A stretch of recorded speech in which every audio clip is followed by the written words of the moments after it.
Kusai.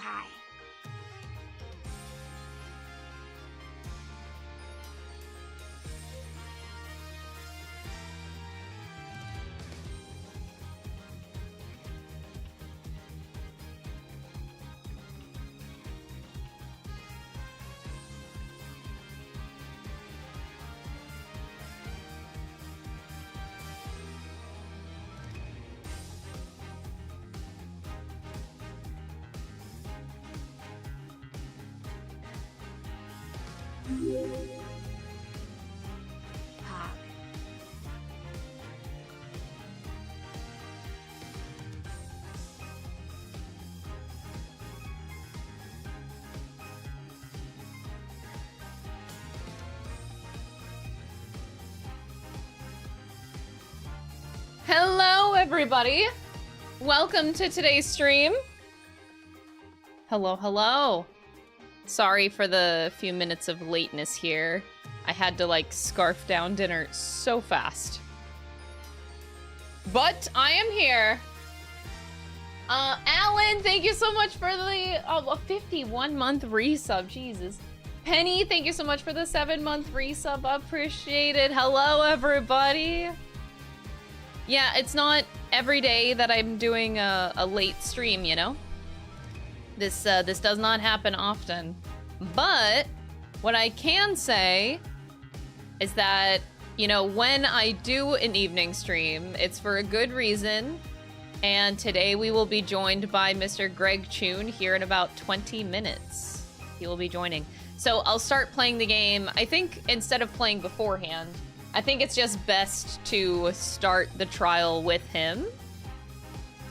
And that should be good. It'll be good to, like, just start it off. He'll see, like, the finale of the case, pretty much. Maybe, maybe not. I guess it depends on how late he'll stay on.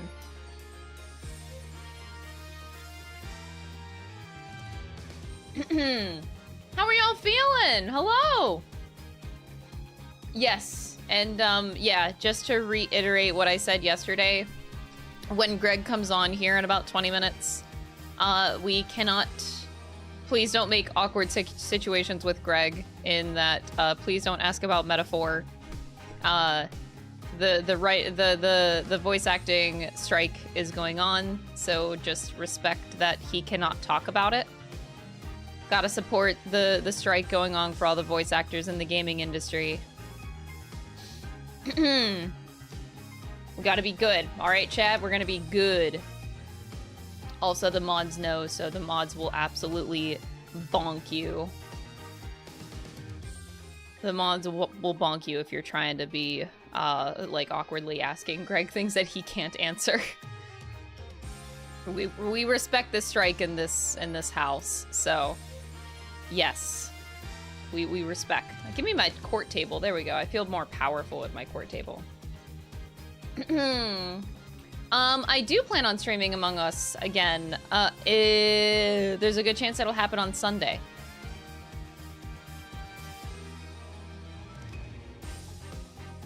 Probably on Sunday. I think we're also playing on Thursday this week, but I'm not going to stream that. Vinkineers tipped $10. Evening, Crystal. Hope you are enjoying the Apollo Justice Trilogy.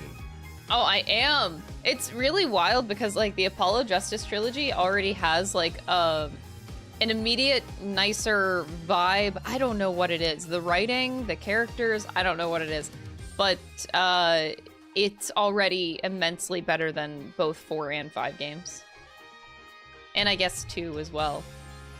I'm vibing with it so much more already, and I don't know what it is. I cannot define it.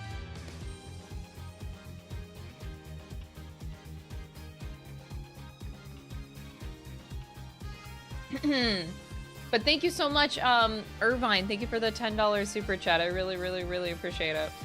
The first case was just such a banger. And I like the fact that we're not stuck in this, like, weird LA, America, Japan timeline mix thing of law, whatever we're in an Ace Attorney. Like, to actually travel out to Karayan in the first one was super interesting. Knowing that Maya's there too. I'm interested to see how this all connects already, including our Mr. Prosecutor friend. We'll see. Pikes Peak Audio tipped $5. Just finished Ace Attorney Investigations 2. Nicob was right, it's Peak Edgeworth. Can't wait until you get to play them later on. I like how Texas Beach says Nicob. Mr. Nico B, his birthday is today.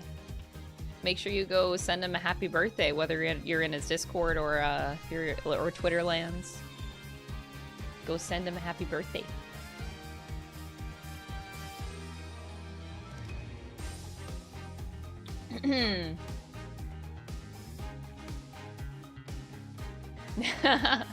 Yeah, Greg Chun is very legendary. And, yeah. I can't believe that he wants to hang out on stream as much as he does. And in person, like, he, for those of you that don't know, whenever I went to LA in May for the 14 media tour, I contacted him and I just was like, hey, I'm gonna be in LA, I'm gonna be in the area if you want to, like, meet up for, like, a lunch or something, and, he said yeah. So,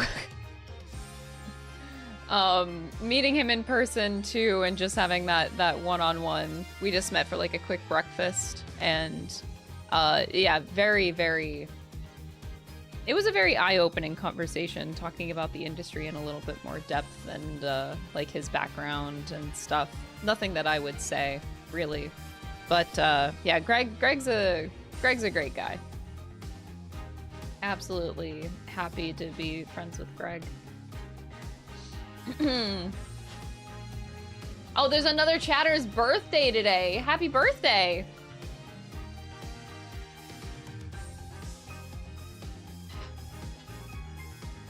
You're making me eager to get into investigations, though, but I have to patiently wait. I think it'll be worth the wait. It'll be worth the wait. We'll do it at the very end of our whole journey, you know? Malta 2277 tipped £4.99. Currently 9:30 PM for me RN and I plan to stay up for the while stream. Maybe. No Maybe. No Miles, who is your favorite character from the AJ trilogy so far?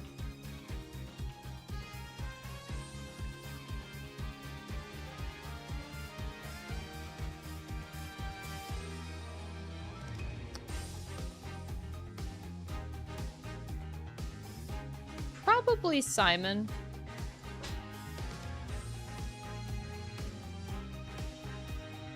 Probably Simon. Because he's the only character that really sticks out to me at all, actually, in this trilogy. Y'all know how I feel about the other characters. Like, I love Athena. The Mood Matrix is a little bit... It feels like a little bit of a weird forced mechanic on me that it feels weird. But I love her. I do like Apollo, but I feel bad for how he's been treated writing-wise in these games so far. There's nothing that I find that I'm attaching to with Apollo as much. I love that he's, like, extremely sassy. So, like, if Phoenix is on a sass level of, like, a 7 out of 10, I love that Apollo's sass is, like, a 10 out of 10. Like, holy shit. I love that. But besides that, it's weird. I wish I could like Apollo and Athena more. It's just the writing just feels a little weird. In gameplay ways, it's a little weird, but the only other character I can think of is, like, Trucy is great, of course. It's hard not to love Trucy. Kristoff was, like, a good character. Clavier was a great prosecutor, but still, Simon.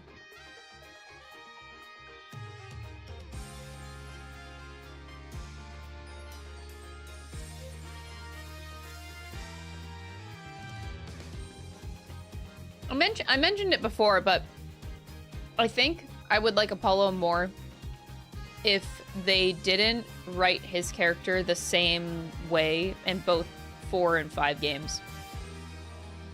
It doesn't, I don't know why they did that. He has the same exact character arc of doubting in both games. So I feel bad for him because I feel like he got really sidelined a lot, especially underneath Phoenix, which is really, really tough.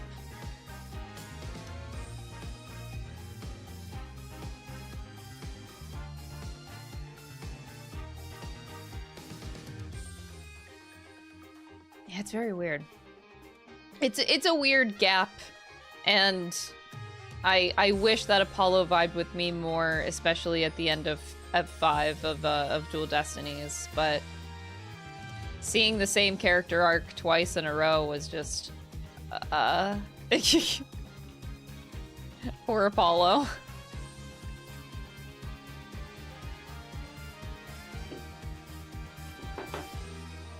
Sidelined under his own trilogy. Yeah. It's a little weird, but we'll see what this game does. He has, maybe, I think that this game, if they don't fuck it up, could be an Apollo redemption arc in terms of writing relevancy.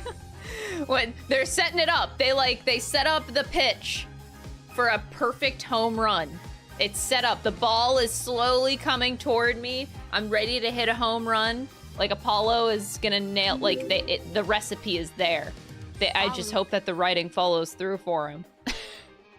This is his time.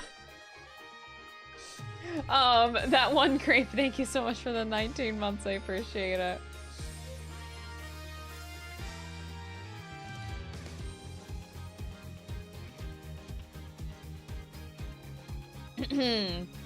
Yeah. It's definitely a question of, like, what is the connection between Apollo and Nayuta? We don't know. We're gonna find out eventually, but right now we don't know.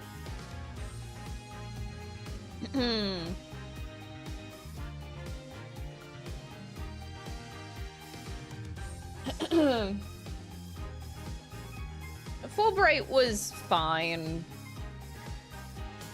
That's just how I feel about him. He's fine. He's like, you know, your good 7 out of 10 character, maybe an 8 out of 10.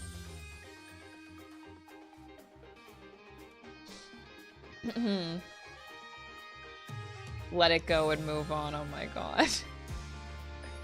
I feel like that could be so toxic if you're not in the context of talking about Nayuta. I've had a lot of theories running in my head.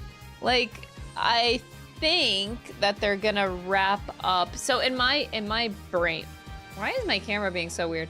In my brain, I think what the writing is giving, the inkling, I will say, the inkling that the writing is giving me right now is that they are intending on finishing the story arcs with talking about family. That's the vibe I'm getting. And I honestly don't remember the details of 4. Okay, so I'm sure the game will remind me in a beautifully laid flashback. So don't correct me if I'm wrong. This is not an invitation because I'm sure what I'm about to say is wrong. Don't correct me. It is a-okay. But like I'm trying to remember 4, and it's like I know that like Apollo and Trucy have the same mom. No. Oh my god, I already forgot.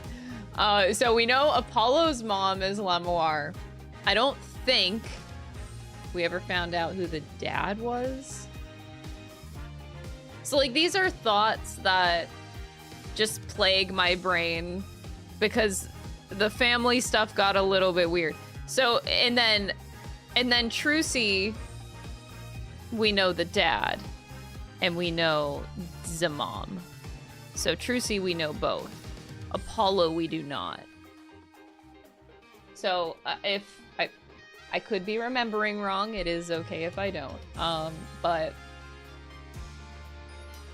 I feel like that is gonna be tied into this game somehow. Somehow. The idea of family. It's just the inkling I get. So this is just in the back of my mind here. Like way back here, I'm just thinking about it.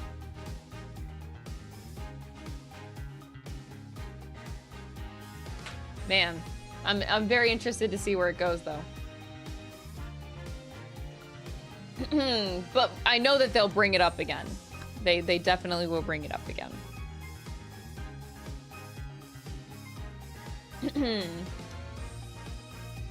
Trucy has 3 dads with Edgeworth. Yeah, imagine. Imagine having 3 dads. Sheesh.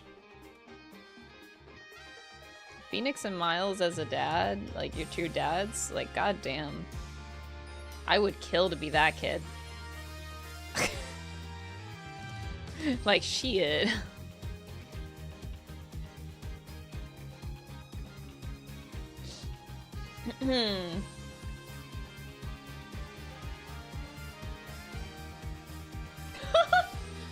That's one way to put it for sure. Oh yeah, Emma. Emma getting a little bit of a development in this time around in this game in comparison to the 4th game, yeah. It's nice to see Emma in the position of her dreams with forensics.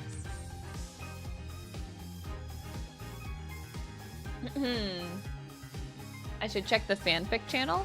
I did before. Was something added to it?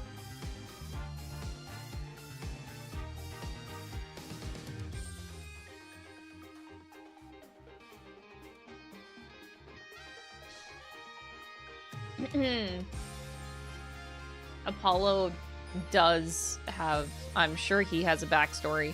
The whole, in Dual Destinies, God, the whole best friend thing felt so weird. And I don't know why.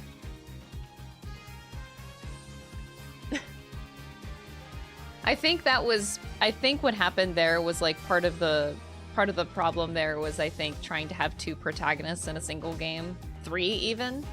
It's like Apollo, Athena, and Phoenix. And yikes, having 3 protagonists is really, really, really hard to juggle. So that's that just was a recipe for disaster, trying to juggle all that. And it wasn't a disaster, I shouldn't say that. But that's definitely a huge challenge. And I think, given the 3 protagonist situation, they did the best that they could with that. But I don't know how much better you can get whenever you set up your game as such.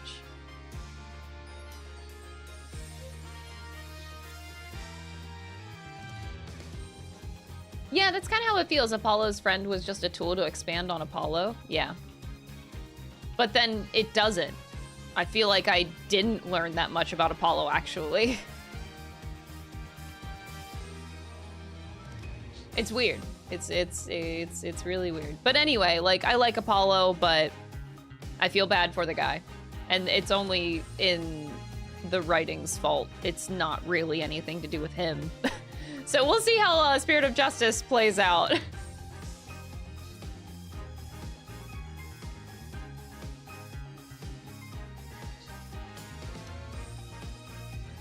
Pacing was weird. First case took place after the 2nd and 3rd cases and was only brought up in case 4 and 5. I see no problem with that. You do not need to tell a story in chronological order.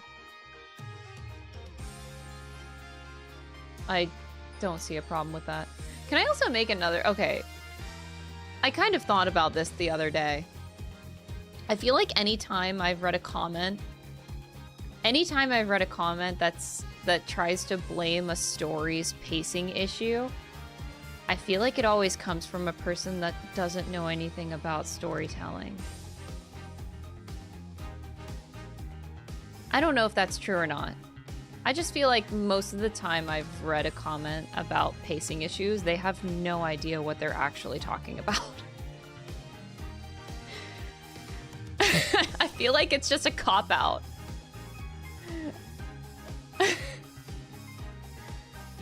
I genuinely don't think that you need to play something in chronological order. You definitely don't have to. There are so many good stories out there that are fine to tell. Like, they're better told out of order. That's why I kind of don't think you really need to play Ace Attorney in order either. I don't know.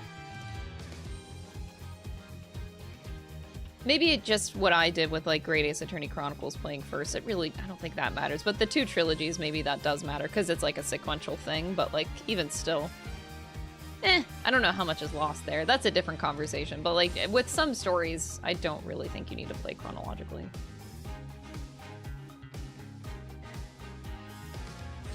That's the internet in general. You know what?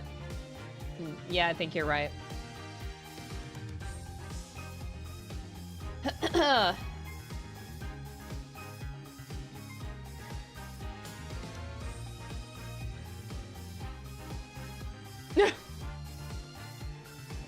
DD, not Dado. That's a beautiful typo. Thank you so much for the $2 super chat. I appreciate it, Rex. I want to see a Phoenix backstory game. Or okay, I want y'all to be super honest with me. By the way, Greg will be here any minute, and we'll jump in as soon as he's in here. But I do want your opinion. Are y'all tired of Phoenix? Like, be honest. It's been 6 games. Are you tired of Phoenix Wright? This question is plaguing my brain, and I would love to know what the people think.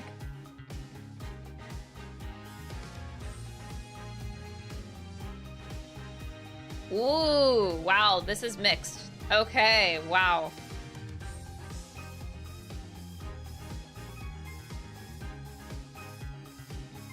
No, oh, wow. Okay.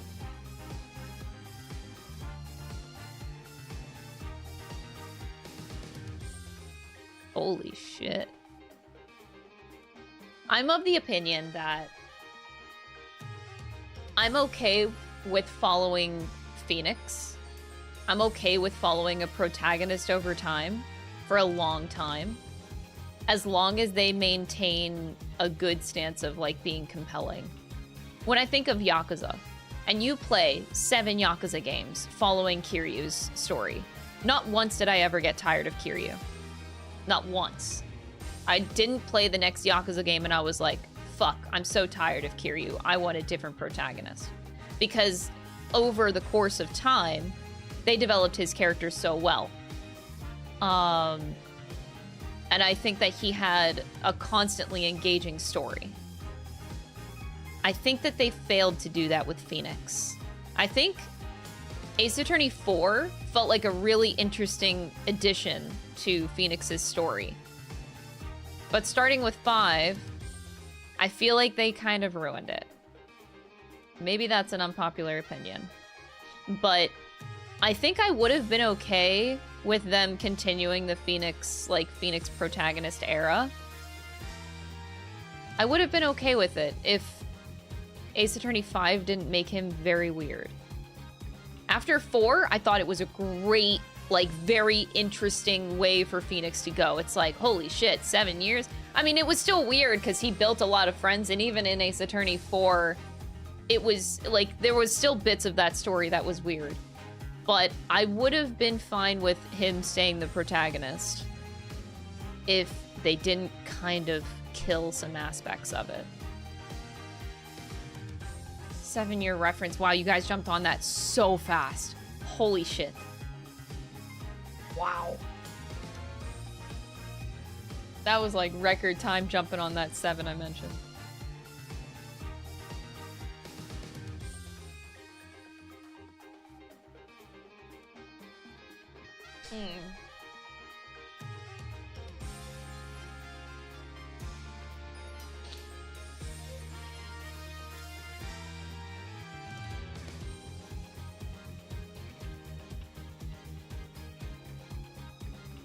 Yeah, it's weird. It's interesting reading what you guys all have to say.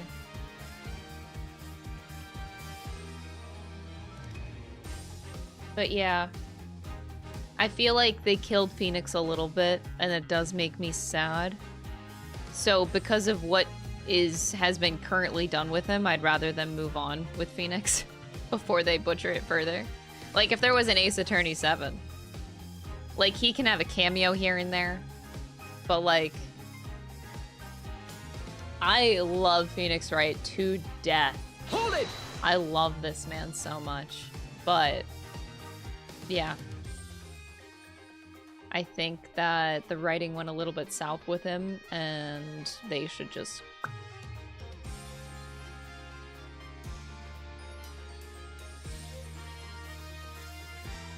Ace Attorney 7. Oh my god. Y'all are not real.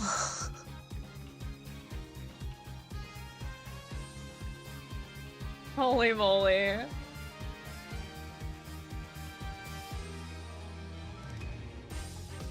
I get it. I don't think I would want Apollo to take over. In Apollo's current state, I absolutely agree, because Apollo has not caught me as a protagonist even now, at 2 games later. Why? Camera! What are you focusing on? Like, Nahabino back there? For real?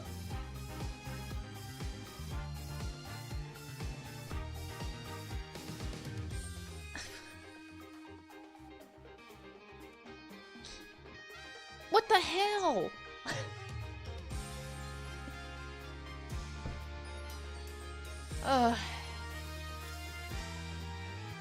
His eyes are fucking with the focus. Yeah, it's sad.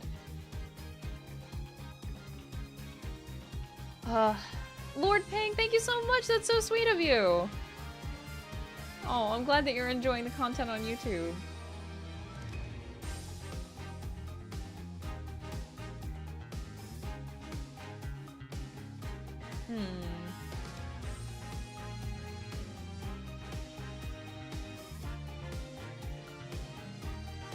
Prosecutor's POV for a game. Well, isn't that what Investigations is, though? Well, I guess I don't actually know, because I haven't played it. I just assume, because it's Miles Edgeworth. But I understand, like, not a side game. I don't know how interesting it would be. I'm not a writer. I'm just like, yeah, sure, that sounds like a thing that they could do.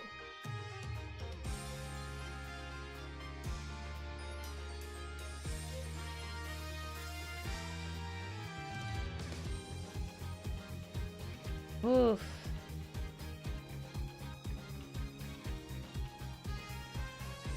Regression is just them going too much on the trilogy references, but also some cases being a bit too easy in 5, so it appears as too much confident the player will feel behind. Yeah, like, I definitely agree that 5 is a lot easier. I love the difficulty vamp up with 6 already. This feels perfect. But everybody loves a good Easter egg. Everybody loves a good Easter egg. You just really have to do it right. Audio tipped $5. Imagine Christoph Gavin's rookie case being against Manfred von Karma, v. Oh my god. Thank you for the $5 super chat. That sounds really scary. It's like I said whenever we played Dual Destinies. Whenever Edgeworth came in, I love that did not feel forced at all. It felt perfect for the writing and perfect for the situation. So having callbacks to the original trilogy like that is great. That's a great time to do that because it didn't feel forced. But I do think some other cameos have felt forced, though, including a lot of what Phoenix does in general. I think Edgeworth coming in was like an example of like it being a perfect moment for it, but I can't say the same for like a lot of other instances. Pearls just kind of shows up. I didn't want to say it. I didn't want to say it. Look, I love her, but yeah.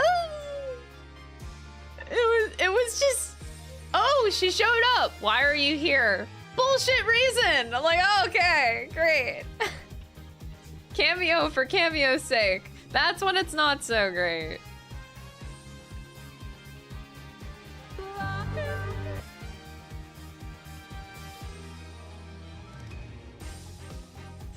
Future Ace Attorney games with full voice acting, yes or no? Thank you so much for the $4.99 super chat. We've talked about that before. I think our consensus was no full voice acting. A lot of the charm is told in the way that the text is, and the sound audio design. It's hard to imagine voice acting in these games. There's so much charm in the audio and the sound design.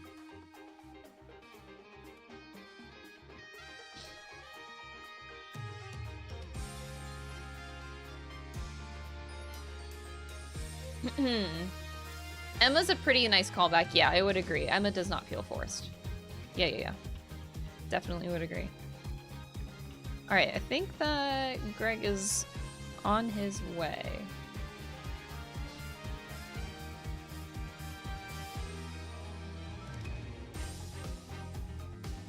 I do miss Gumshoe, yeah. That I do, yeah.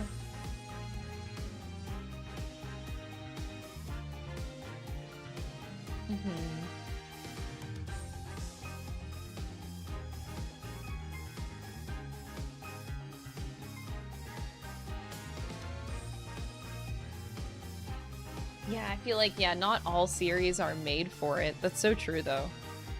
That is so true, though. Alright, we just need to kill a little bit more time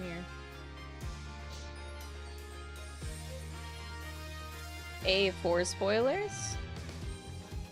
I think the only mistake 4 made was the Mason system segment. If that had just been a big flashback of Phoenix POV in which we see him interact with his allies and friends and investigating the forged evidence together, it would have been a much better lead up to the finale and could have led into an easy passing of the torch. Oh, that's kind of an interesting take I never really thought about. I never really had any problems with the Mason system.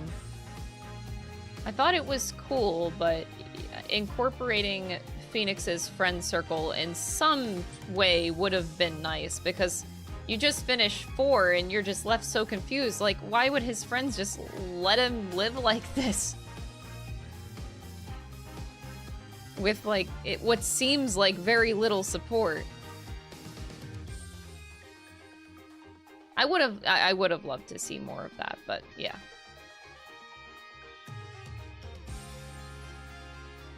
Yeah, I don't really see an issue with the Mason system in general, yeah. Could it have been done better? Probably. A lot of things could always be done better, but I don't think I particularly had an issue with it.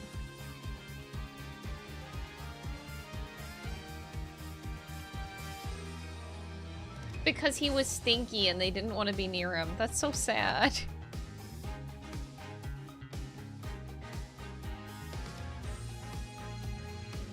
So much is left off screen with the Phoenix's 7-year hiatus. Be careful saying 7 years in this chat. Yeah, and I keep on hoping that they'll touch back on it. Like, even in this game, in Spirit of Justice. I'm just waiting for them to reference, like, what more could have happened in those 7 years. Because I feel like they still could.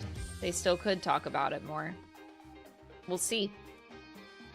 The story is not yet over, for me at least.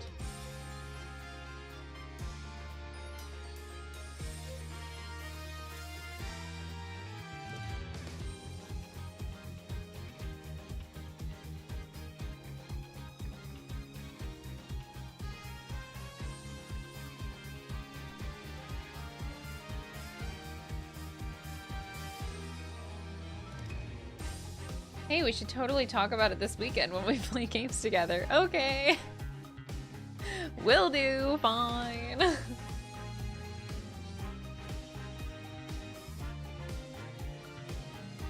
But yeah, please don't talk about this 7-year gap, y'all. Like, actually, because in my head, they're still going to reference, like, what happens. Like, anything can happen in this sixth game, in the Spirit of Justice. They love their flashbacks. They love going back to the past. So, in my head, I think that they're gonna touch back on that time a little bit better. So yeah, I don't want to hear like anything about that.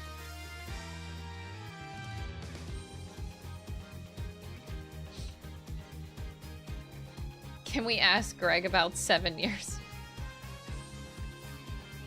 No? I mean, what are you gonna ask him?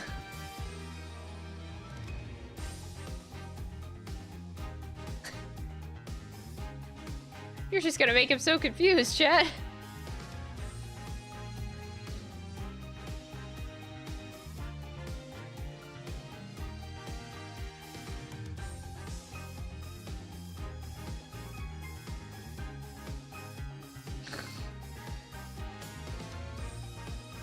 Why? This camera does not want to focus on my face. Am I like, am I ugly today? Like, am I just having a day where the camera's like, yeah, no, fuck you.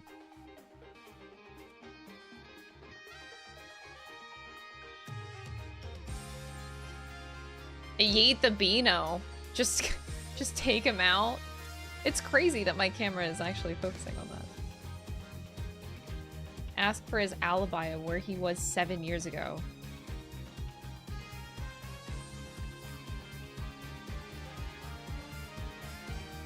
How about... no.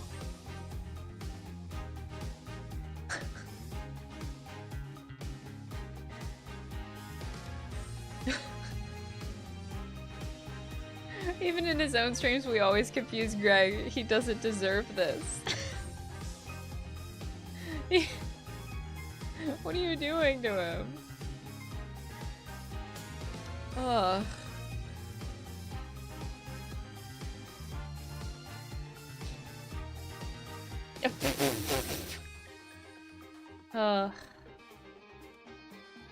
I don't remember AI Somnium Files, I'm gonna be completely honest.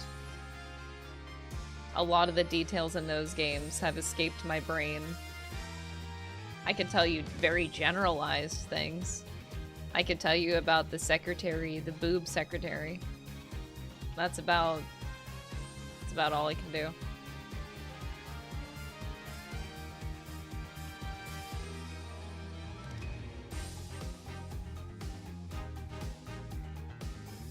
Porno mag power. Oh yeah. Yeah. Can't forget about that. I wish Great Ace Attorney Chronicles has escaped my memory. Are you kidding me? I wish.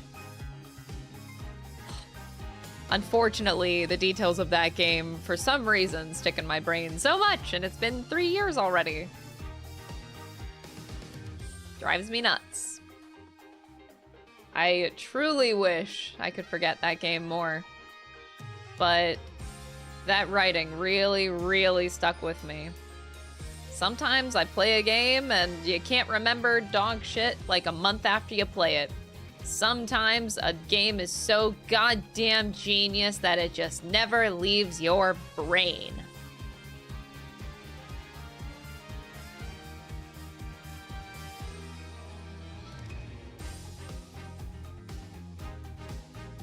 Yeah, honestly, there's only truthfully, there's only a handful of games that have truly stuck with me longer than 1 year. There isn't a lot. I'll play so many games on this stream and I'll forget about them a year later. Like some finer details. That's most games that I play.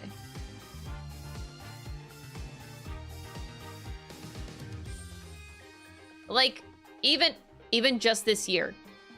Infinite Wealth. Or not Infinite, yeah, Infinite Wealth. Yakuza 8.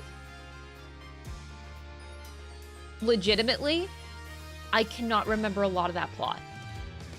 And that was this year. And I love Yakuza. But that just tells me how much the writing really wasn't that great in that game. Because it didn't stick. I already forgot a lot of it.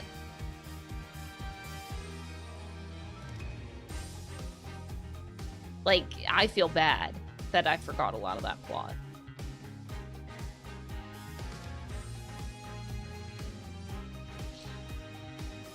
Yeah, like, I remember Yamai, of course, but if you ask me about, like, finer details of the plot, I couldn't tell you. Like, I loved Yakuza 8, don't get me wrong, but the story was on the weaker end, so it really didn't stick. Malta, thank you for the 199 euro donation. Have a good stream. Thank you so much, I appreciate it. We're gonna have a good time today. No, I did not forget about Yamai. Yamai is probably, like, the only one I remember the most.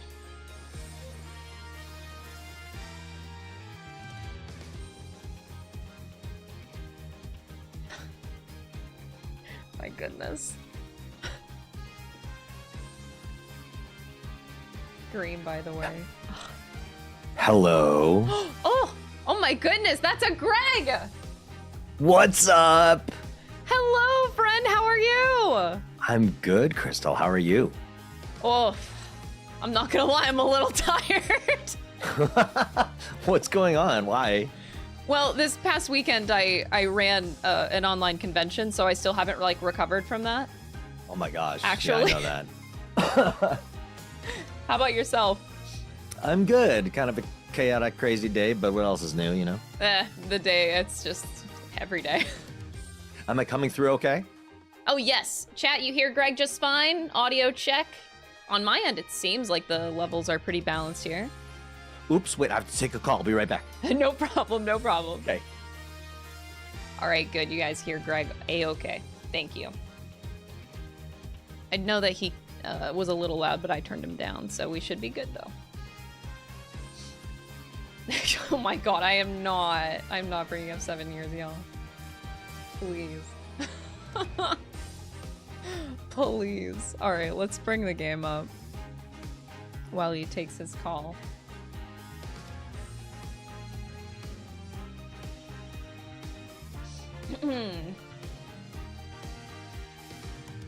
You were just playing the Judgment games, actually. Ayo! I hope you're enjoying them. The Judgment games are so good. I don't know how you can make a spin-off that's so good, actually. If you guys haven't experienced Judgment, holy moly, please do it.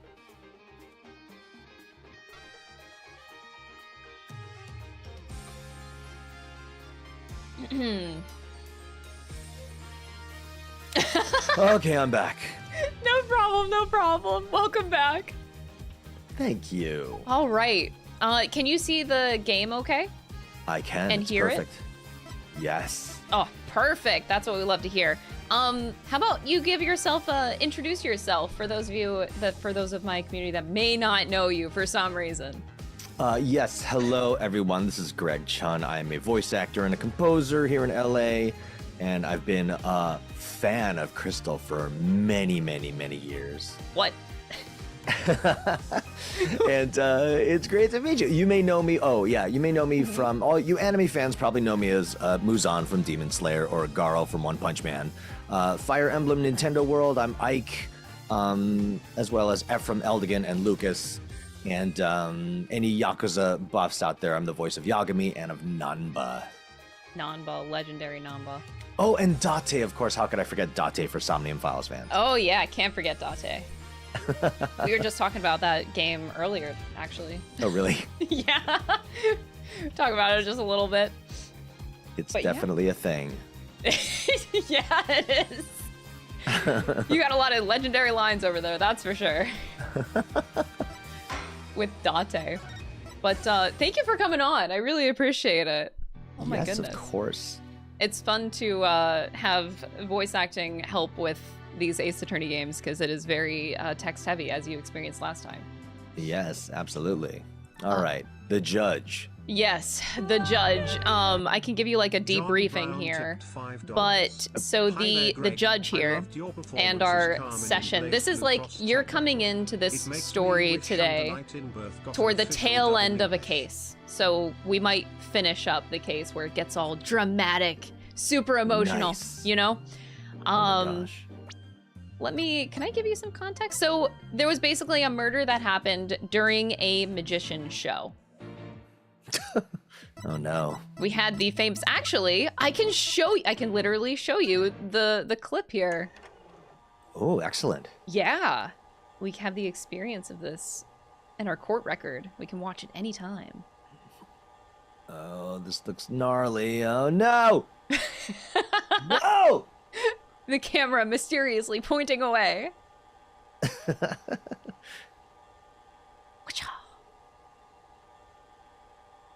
Whoa. Whoa!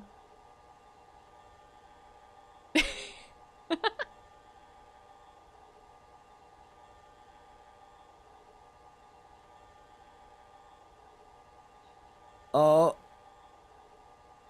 Well, I like how you're like, yeah, that's when it happened, right?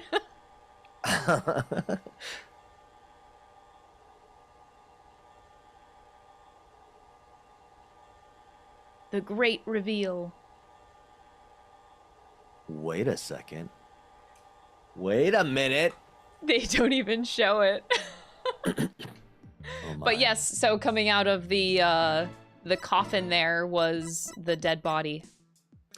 I see. Awesome. So That makes that's me very happy. that's essentially that makes you happy? Yeah, dead body. Woo!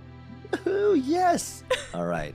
Are we going to do sort of a male-female split like we did last time? Yeah, why not? Let's do it.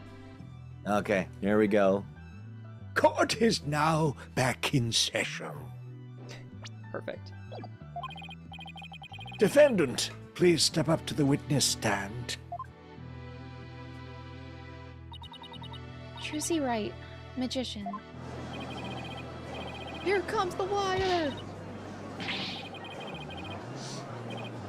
You shut! Get off the stage! Order!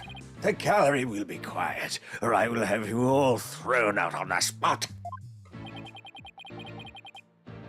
This is our main What's with all the protagonist. hecklers? Perfect. This is our main protagonist, Apollo. Oh, I see. All right. I bet they're the fans that Mr. Reddin's invited. What a grade 8 jerk. Well, he's not going to psych us out. Now then, Miss Wright. The court would like to know if you switched from the steel sword to a rubber one on stage. So please testify about this issue. She's just gonna try and trick us again with her magic! Hurry up and convict her Give her the already! death penalty! So rude. Silence! All of you, I won't tell you again. Miss Wright, do you feel able to testify? Yes, I'm fine, Your Honor. Trucy. I knew I shouldn't have let her go through with this. I'd like to make a small request. How about instead of testifying with words, I show you exactly what happened? Would that be all right, Your Honor? You can witness my stupendous sword, switching magic, and judge for yourselves. In spite of everything, she's still smiling. Our Trucy is amazing, isn't she? She sure is. She's doing just fine up there. Oh. A true entertainer always keeps a smile on their face. She's faithfully following the troop creed even now. Grammari. Grammari, of There you course. go. She really is something else. It's showtime for magical girl Trucy Wright. Watch carefully now, everybody. She's so cute. Oh my gosh, wait, is she actually doing this? Ladies and gentlemen, please focus your attention on this sword. Allow me to demonstrate just how sharp this blade truly is. Oh. See that? No tricks or gimmicks. A very sharp sword indeed. Now then, ladies and gentlemen, watch as I take this sword and Presto Sordo! There! I've switched it. And now... Huh? Oh! Oh my god. Oh my gosh. As you can see, the blade is not steel, but rubber. Whoa, how did she do that? That's incredible. Whoa. Magic.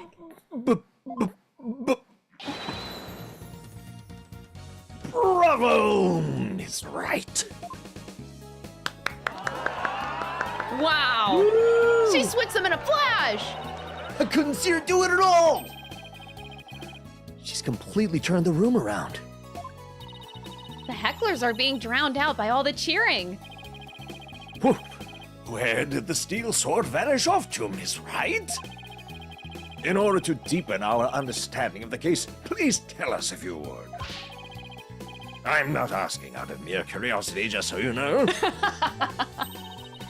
I usually hide the steel sword backstage when I switch them during the show. So, when you thrust the rubber sword into the coffin, the steel sword wasn't even on stage, but behind the curtain? Exactly. So, you see, there is a trick and a gimmick to it after all. And as for where the steel sword went when I performed the trick just now, it's a secret. Wouldn't want to spoil the magic for you now, would I? Oh. That's our Trucy. Yeah, still... Is right? That part where you spun around. That's an actual part of the sword switching trick you do for the show, right? Right. The other parts, like the apple, were just to help with my explanation here in court. That's funny. I think I found an inconsistency in her testimony. Oh, we did? Oh, no. Oh, this is our prosecutor, Nayuda. Wow, she's quite a lot. Mm-hmm. And it looks like I'm not the only one. I don't know what it's doing there. But now that I found it, I have to get to the bottom of it. Now then, Mr. Justice, you may go ahead and question the witness. But try not to ask dumb questions and spoil this wondrous magic. I thought this was supposed to be my cross-examination. It is yours now. Whoa. Cross-examination time. All right, so I'm gonna press the statements here. Oh my god, there's so many. Hold it! Please be careful, Miss Wright. Don't worry, I've practiced this trick 1,000 times. That's right, Apollo. You have to give Trucy some credit. She knows what she's doing. I know, but it still makes me nervous every time. But that's what magic is all about. A truly great magician can make her audience experience all kinds of thrills and chills. I guess you're right. I better try not to interrupt her too much while she's doing the trick. I don't want to distract her or break her concentration. And now, ladies and gentlemen, back to the exciting world of magic. All right, pressing this. Miss Wright! Please don't swing that big, dangerous thing around! Somebody could get hurt! I like that he points. Apollo! Please don't shout when I'm swinging said blade around. Somebody could get hurt. Oh, yes. Sorry about that. I couldn't help myself. You should know better than to talk to me when I'm on stage. Mr. Justice, I'll see you in my chambers after court is adjourned. What? Uh-oh. I don't suppose somebody could make me disappear before that happens? Let's just watch quietly, shall we, Apollo? And now, back to the show.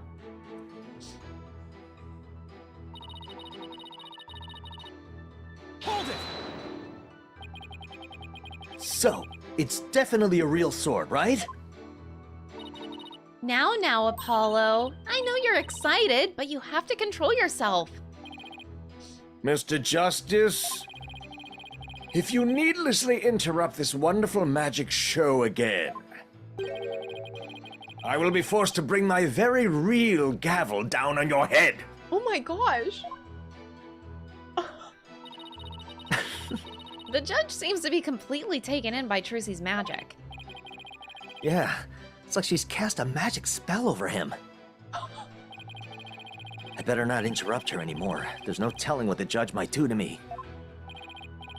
Ms. Wright, please ignore any further outbursts from Mr. Justice. And proceed with your spectacular trick. All right, here I go then. Watch as I take this sword and...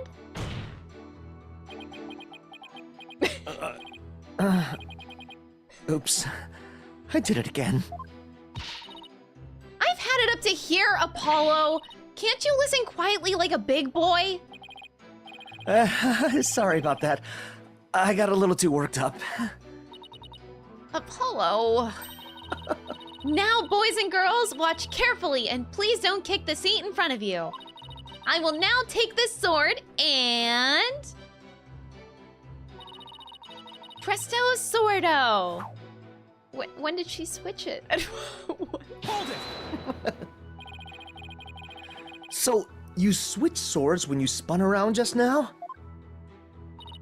That's right. It's the same way I do the trick in the actual magic show, too. But I'm also doing a lot of extra things that I don't do during the show right now, though. The key point is the sword switching. If only we could prove that she did it during the actual show, too. Right. Prove that she switched them during the show. What's the matter, Apollo? You look troubled. Oh, it's nothing. Uh-oh. This is quite the pickle. How should I go about handling this? Ms. Wright, please continue with your trick. Wow. So you've all just witnessed me switching the swords. And now... Huh? Alright, we'll go back to that. Hold it! Watch out! What do you think you're doing, Apollo? But you were putting yourself in danger! I couldn't just stand by and not say something. Mr. Justice, you're putting your head in danger of meeting my gavel. Oh my gosh. Apollo, you better apologize before you become this case's next victim.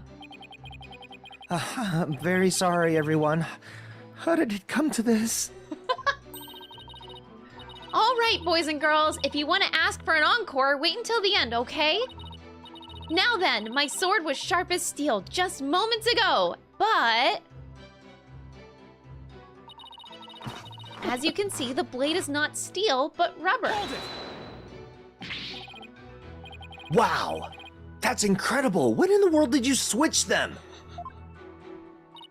Huh? But I explained it once already. Could you show it to me again? Sure. But remember, a magician doesn't usually share her secrets. So this is a very special exception. And I'm very grateful for your generosity, believe me. I better take a good hard look at the instant she switches the swords. Even though she explained how she does it, I still can't see her do it. It blows me away no matter how many times I watch. Yeah, me too, but... What is it, Apollo? Did you notice anything about the way Trucy moves during the trick? You mean like her movements? I don't get it. What's the real story, Trucy? Okay, I think I got it. So, in that video that I actually showed you initially, there was like a puff of smoke. So we didn't actually get to Oh. see Trucy do the switch, which I think is right there. Uh-huh. I think that's what the answer is that they're looking for here. Oh no, I pressed the wrong button. Oh shoot. I'm just gonna, let me skip. But I'm pretty sure that's the direction they want me to go here. If that's not it, oof, we're in a doozy. All right, so back it up. So she does a little twirl, and apparently it is switched.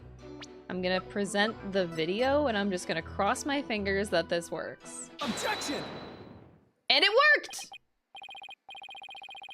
Ms. Wright, there's something I'd like to confirm with you. What is it, Apollo? There seems to be a discrepancy between the way you performed the trick for us just now and the way it appears in the show footage. What? But that can't be! I performed it exactly the same way both times! Then what's going on here? Ms. Wright, I have the show footage right here. And the part where you twirl your cape around is missing from it. What? But I did it! So, it really is the exact moment you switch the swords. Yes, that's right. I knew it!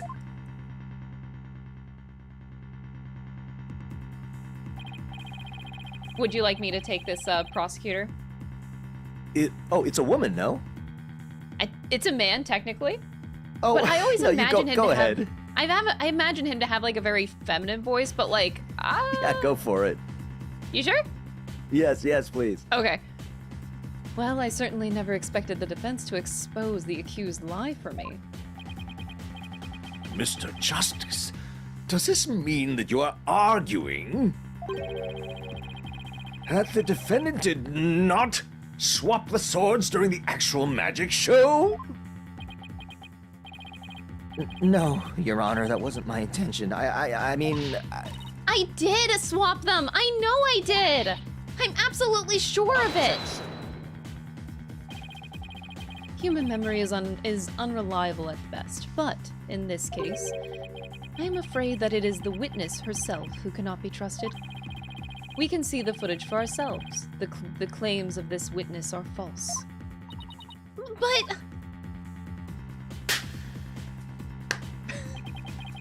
Now that it has been proven that the accused did not swap swords, it means that the use of the steel sword to pierce the coffin was wholly intentional. And by the way, was it not you, Mr. Justice, who argued that Mr. Reyes's death was not an accident but murder? I assume you have no objections to that still? It was, after all, your own assertion. The defense, The defense has an objection to you, Mr. Apollo Justice. I demand you withdraw this discrepancy you pointed out, now! But there is a discrepancy, and it must mean something. I'm sure of it. Would the defense team kindly save their spat until after court is adjourned? Now, after all of this debate, it seems we've come back around to the original argument. The defendant knew about the prank plan that would place the victim inside the coffin.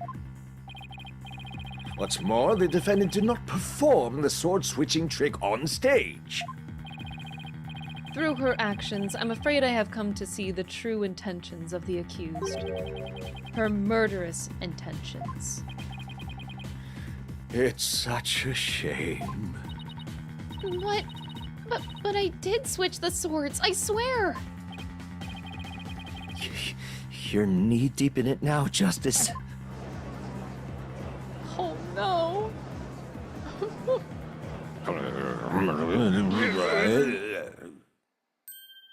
Oh. Excuse me. Let's see, you are... which one again? Benny? No, that's not right. Botty? It's Bonnie. You were mixing the two names together, Your Honor. Oh, Pardon me. And you have something you wish to say, Bonnie? Yes, Your Honor. I'd like to testify. About what? The more I think about it, the less possible it seems. I don't believe Trucy killed Mr. Reyes. Bonnie? Oh. Hey, what's the big idea? Such an incredibly gifted and talented magician would never commit murder. I refuse to believe it. What are you talking about, you harebrained hare? You keep your trap shut! I got a bag of baby carrots for you, so chew on those and pipe down! No, I won't be quiet. What's the matter with you? Didn't you hear me? Trucy said something to me once. Huh? She said no matter how scared you get, no matter how mean people are to you, you can't give in or give up. That's what being a professional magician is all about. Isn't that right, Trucy? That's right, Bonnie. I've always been afraid to stand up to Betty, afraid to defy her. So I did what she said. But when I saw Trucy today, she gave me strength. Oh! She's gonna try and trick us again with her magic! Death penalty! Aww.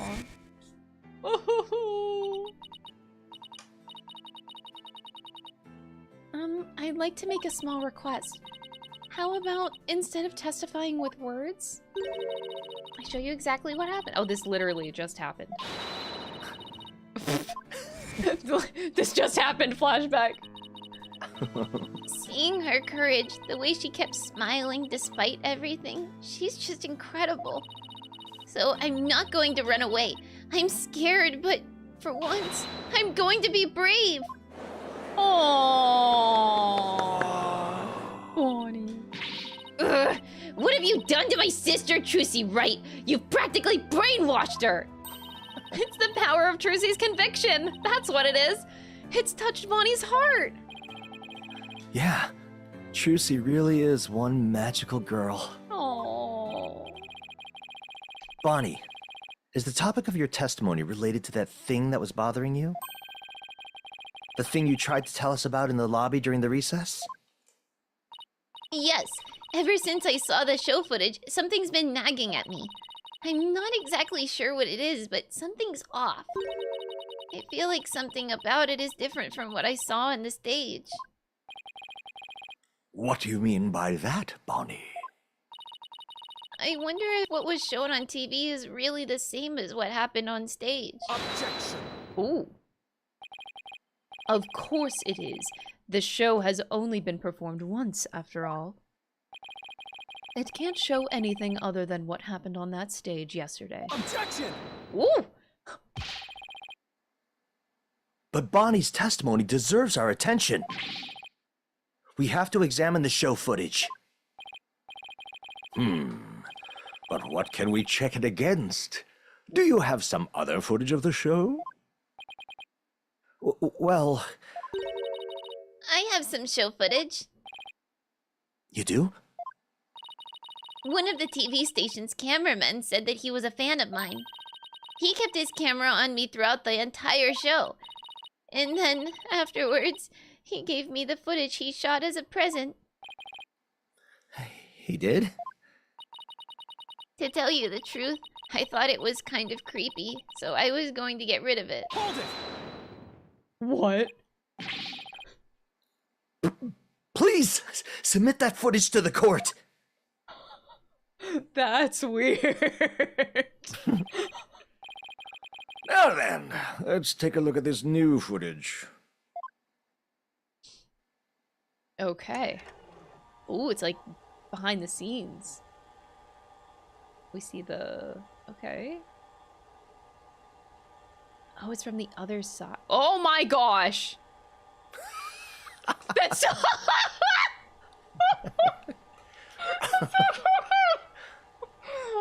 Okay.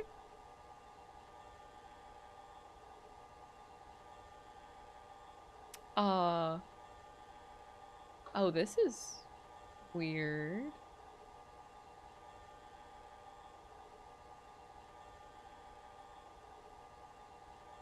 Where'd the cards come from?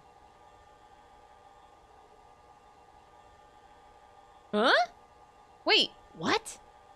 I didn't even see the case open. I'm so confused. Wow. Okay then. He really did keep his camera on Bonnie the whole time, didn't he? I think this cameraman needs to keep his personal feelings out of his work. Well, Defense, do you still believe this new show footage is worth inspecting? Of course I do. Okay, so how are we gonna go about this?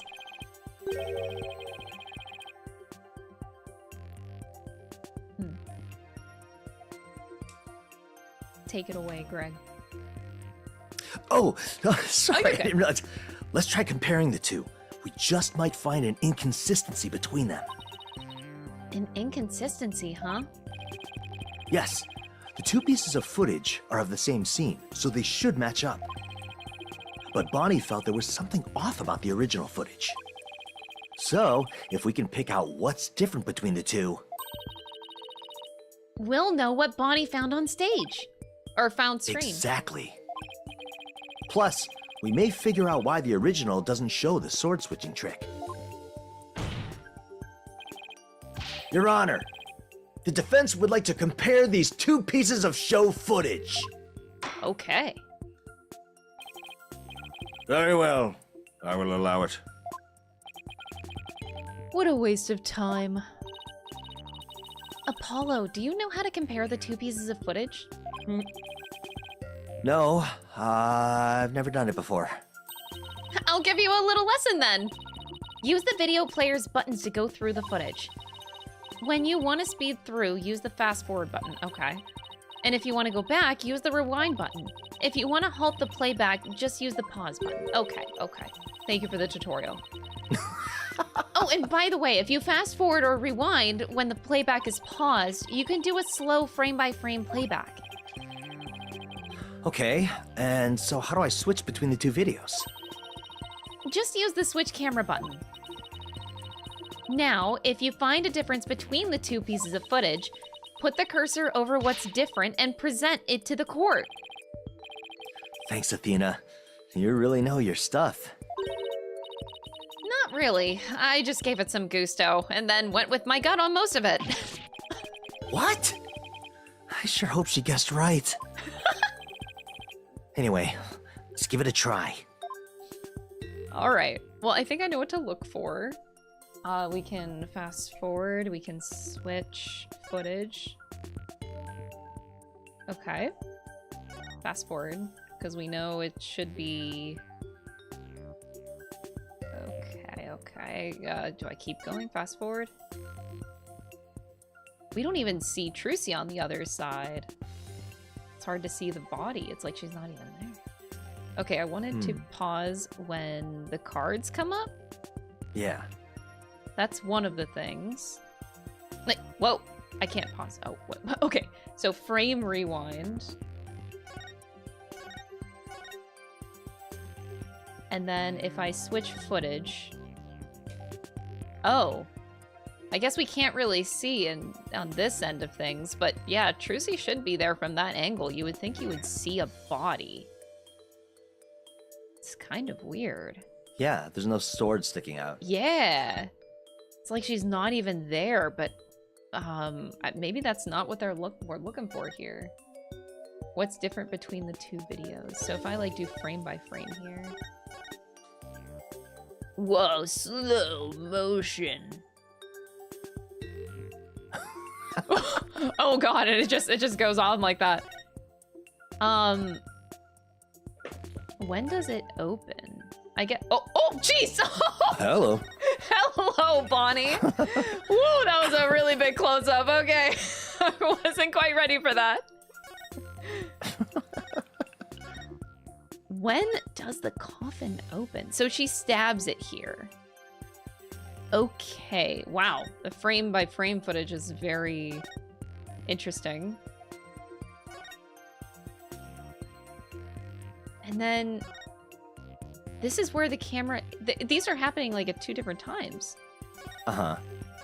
This seems so weird. And Bonnie's just gone.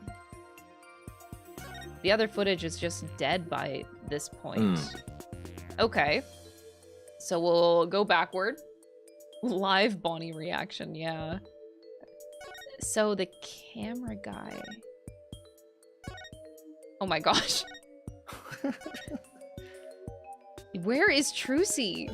She's not even there. I feel like I just... It's so weird to like point at a blank space. But I'm just gonna present Trucy and see what the game says to that. Oh no, it's not right. Look! There's a clear difference between the 2 pieces of footage right there. I'm afraid I don't see any difference there. Blink and you'll miss it, Your Honor, so don't blink! Staring so hard at these images for such a long time. Starting to make my eyes feel funny. Is this what they call eye strain? But besides that, I don't sense anything else strange with this footage. I guess it was too much to ask of His Honor's ancient eyes. Would you like some reading glasses, Your Honor? As if! Sorry! So we're looking for some kind of difference or discrepancy between the 2, right? That's right, something that's shown in one of the videos but not in the other. If we can find something like that, it'll prove that the 2 videos are different. Let me try that again, Your Honor. Okay, I think I have a better idea. I'm gonna switch to this footage. And there's like at some point a shadow. Back up a little bit more. There's like a shadow that appears on the wall. If I can look at the other side of the footage, and maybe it's there at that point or not. So we have that, and then right here, you see a shadow. So I'm thinking, like, maybe if we go to this side... Oh, man. Maybe I'll just point out the shadow and see what happens. No! Oh, okay, same dialogue. Oh no. This is tough because I feel like I see so many differences. Yeah. But I'm not sure what they want me to what they're trying to direct me toward. So here and here. Okay, so Bonnie looks the same here, except I still feel like we should see Trucy's sword sticking out. Right. Very strange.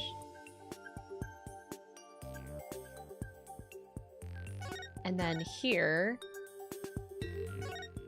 Well, the blade should be sticking out of the other side after she does it, right? Wait, does it go all the way through? You might have a point there. Oh, we don't see it. The camera zooms in.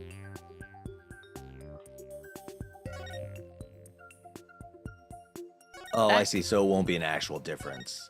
Yeah, maybe not. But you might be onto something, though.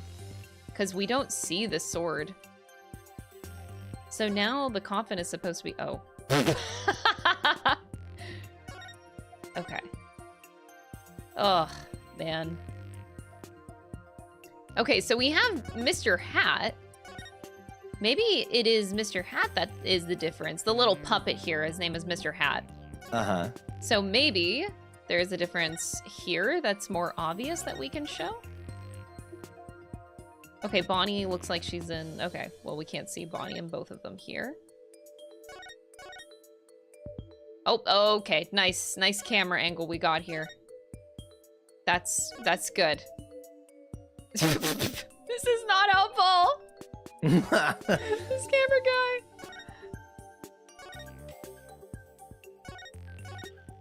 Okay.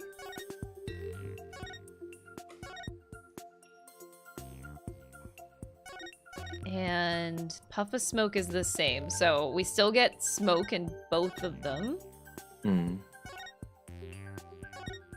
All right, chat. I might need a little like pointer in the right direction here so we speed things up. Man. Okay, and then this is the same. Not seeing a difference here. Oh, that looks really weird. Mid-blink. I already pointed out Trucy. The cards. Okay, I'm just gonna point out the cards because that is weird. Take that! Yeah. Oh! No, it's not. Oh, wait, it is! This is it right here! Take a good look at this scene and compare it to the video shot from the front. Oh, the playing cards don't appear in the video shot from the front.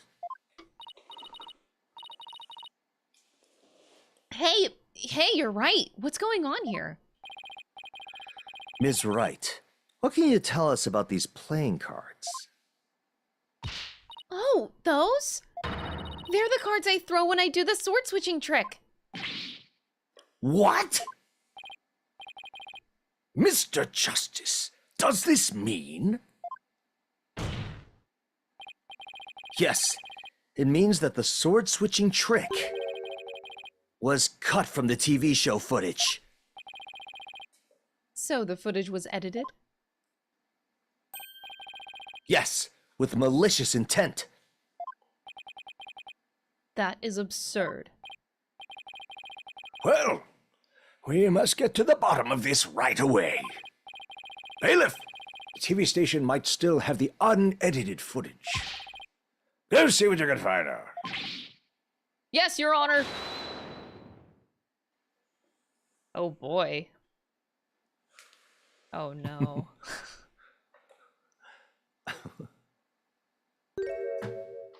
You get to be this swell old man. It's you! Now, hold up, Your Honor. This is all just a big misunderstanding, believe you me.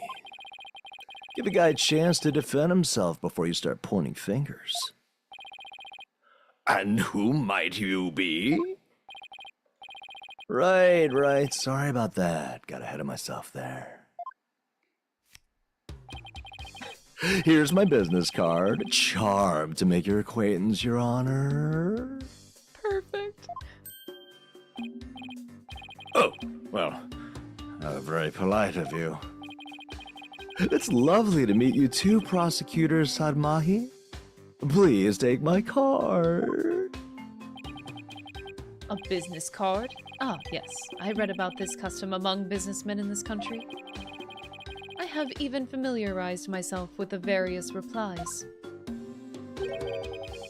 How do you do, good sir? Or, what's crack-a-lackin', homie, for example.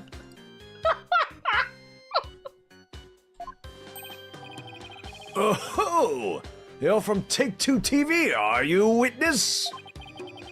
Come to think of it, I believe I've seen you on television before. Yes, Roger Reddins, otherwise known as the Ratings Raja. He is a TV producer and appears on many of his own shows as of late. He is best known for his catchphrase, "Hang loose, baby." Oh my, so you're the Ratings Raja. Hang loose, judgy baby. Nice courtroom you got here. I never thought I'd get to meet you in person. But, Prosecutor Sadmari, How do you know so much about him? In preparation for the case, I watched all of his shows. I found the Ratings Raja Goes to Burger Barn of particular interest. It inspired me to visit that restaurant straight away and learn more about the local cuisine. what? You went to Burger Bar? Who would have thought? You must really want to try it, huh, buddy? Because that line... whew. Compared to my aesthetic training, an hour's wait is nothing. recommend the Southwestern burger with jalapeno jack cheese, by the way. I'm having a really hard time picturing him in line for burgers. Prosecutor Sadmari's unexpected enthusiasm for food aside. Mr. Rettins, what is this misunderstanding you mentioned? Well, for starters, it's true that the footage was edited.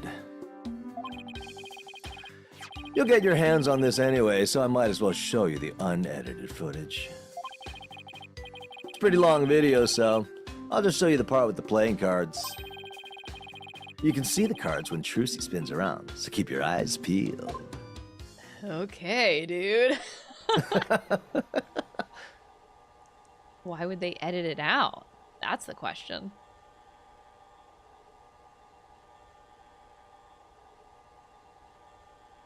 Huh. Did you see the part that was cut, where Trucy switched the swords? She spins around and the playing cards go flying. Everything's like it's supposed to be. Then it seems the defendants really did swap swords during the trick. Which means the sword Miss Wright thrust into the coffin was the rubber one. In other words, Miss Wright couldn't have killed Mr. Reyes. Yeah, see, that's the first misunderstanding right there. What do you mean? Well, Trucy definitely did swap swords, as you saw. So yeah, maybe she didn't kill Mr. Reyes when she stabbed the coffin. But that just means he was killed after he showed up pretending to be a corpse. So you're saying that up until that point, everything was going according to the script? If that's true, then when and how exactly do you think he was killed? It was after the dragon set piece came crashing down. This was my theory too.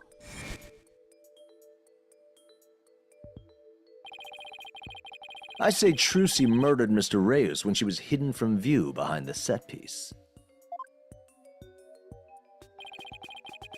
She could have easily done it behind that huge dragon, and nobody'd be the wiser.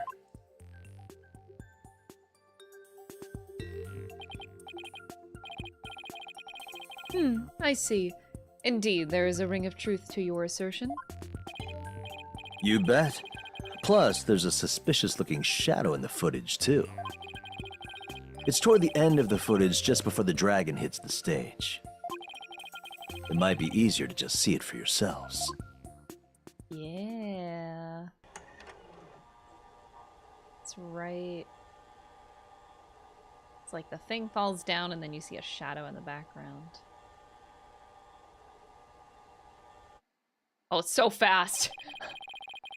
It's only for a split second, so it's hard to catch, but look here. This suspicious shadow must be Trucy. No, I think it's the body. She's using the steel sword she hid behind the curtain during the trick to kill the victim.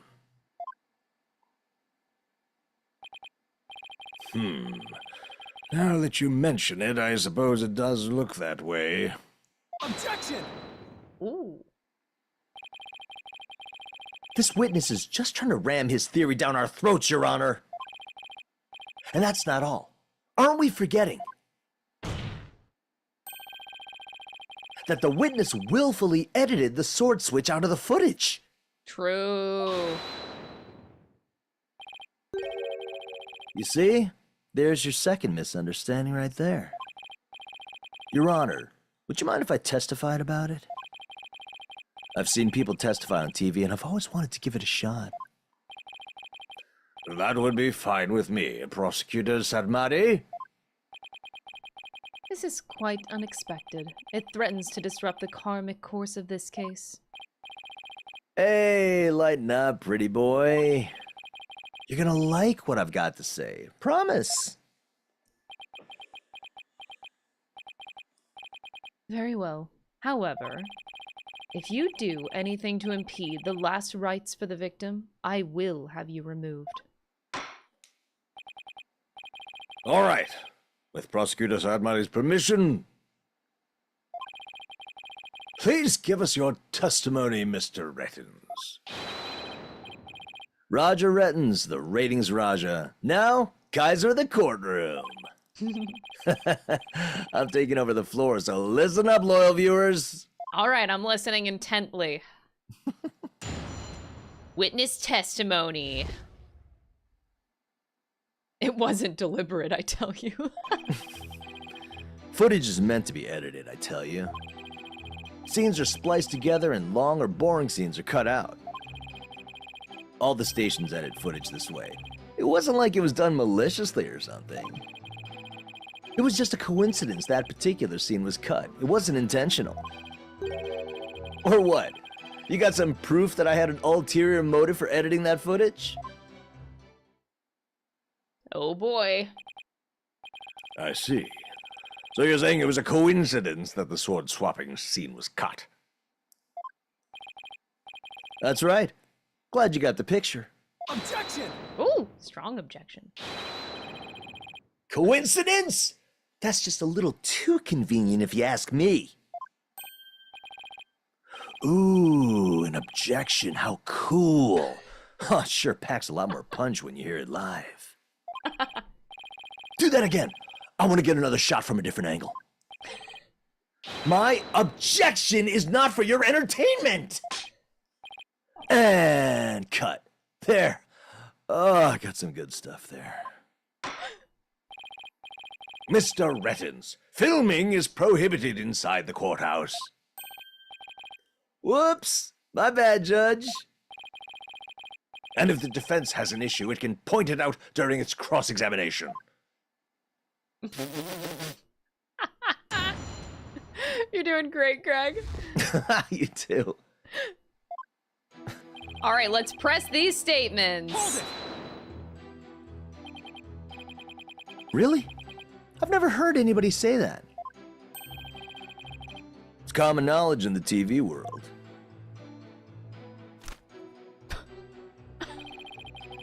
Got any idea what a snooze cruise it'd be to watch a magic show without editing? A magic show like that one, anyway. That was ice cold. Rude. Anyway, editing is what makes TV worth watching. Kill him.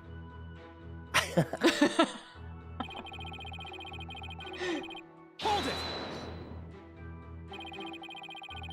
Are you saying you thought there were boring scenes in Mrs. Wright's magic show?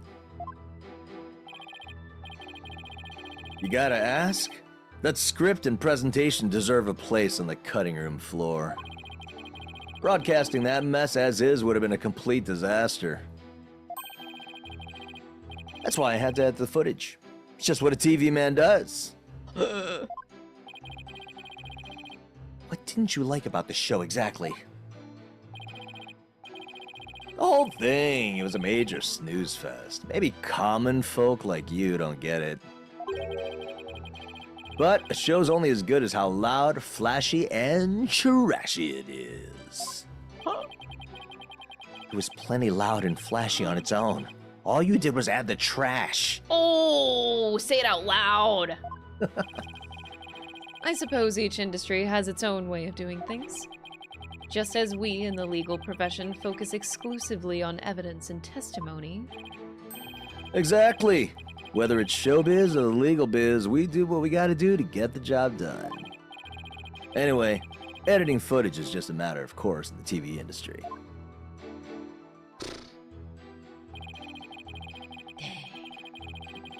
Hold it! It wasn't done maliciously, huh? But I get the distinct impression that you bear feelings of ill will toward Troop Grammari. Huh? What makes you think that? The things that you yourself have said.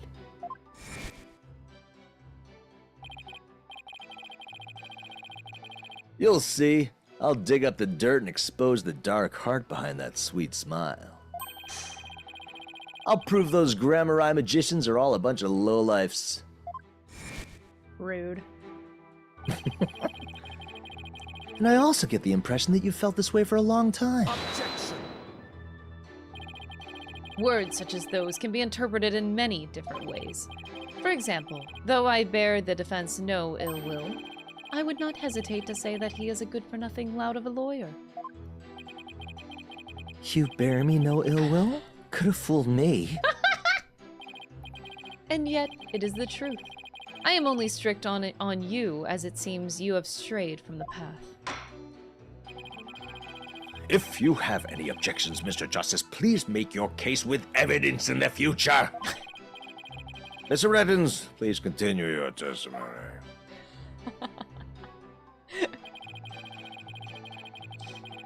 Hold it. Of all the scenes you could have cut, why the sword-switching trick? That seems like too much of a coincidence to me. Oh, so now you're gonna tell me how I'm supposed to edit my programs, big shot? It's hard being the boss, kid. You gotta make tough choices, like which content gets cut. Then let me ask you this. Why exactly did you make such a tough choice in this case? You wouldn't understand, champ. It's all about artistic vision. I tell you, people tell you how to do your job when they don't know the first thing about it. I may not know TV, but I know evidence law. And boy, do I have some for you, champ! I might not be able to show that your selective editing was intentional. However, I know you bear the defendant ill will, and this is the evidence that proves it. The prank plan script. It has to be this. Oh no, it's not. This piece of evidence proves that you bear ill will toward the defendant. Oh, the clipboard, probably. There's a couple things here I could have done. Oh no. Huh. That thing. What could that possibly prove? But take a good look right here. Wouldn't you agree that it puts you in a bad light? But looking bad and having evil intentions are two entirely different things. Look at me, for example. I'm not evil, but I am a bit of a bad boy. Oh, if I could be a bad boy myself. Oh my god! But bad lawyers get penalties for presenting bad evidence. Oh. Yeah, that was my bad. Look, I didn't mean anything by it. It was just a coincidence I edited out that scene. Can't believe the judge said that. Oh my goodness. Alright, I will redo that. I'm just gonna skip the text, get to that point again. That was on me. Pretty sure I know what I was supposed to present there. Things I did not need to hear the judge say, though, is that he wishes he was a bad boy. That's... oh boy. Alright, this clipboard should be it. There we go. Huh? What's that you got there? This is the contract you had Ms. Wright sign just before the magic show. This contract between the first party, Take-Two TV, and the second party, Ms. Wright, reads... If, through the fault of the second party, the show must be cancelled in part or in full, the second party will pay $3 million as compensation to the first party. $3 million? That's a completely unreasonable sum. I couldn't agree more. And of course, Ms. Wright doesn't have that kind of money. Nevertheless, Roger Rettins had her sign this unreasonable contract anyway. Or more accurately, he conned her into signing it. Conned her? How did he do that? There's a trick to the clipboard that was used by Ms. Wright to sign her contract. It houses carbon paper that can secretly copy her signature onto other documents. Oh, come on now. That's quite a nasty accusation you're slinging my way. For starters, you don't have any proof I had anything to do with that carbon paper stuff. Just because Trucy and her agency can't pay up, that doesn't mean I conned her. Oof. But $3 million, that's totally out of reach for the average person.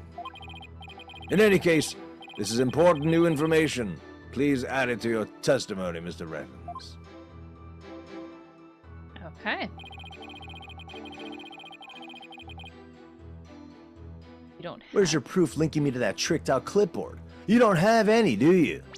Alright, I'll just present, because I'm pretty sure I know what to do. I just need to find the right statement that has it. So, I think it... this? Yes, this one. Objection! You must be quite the con man if you can fool a magician with a simple trick.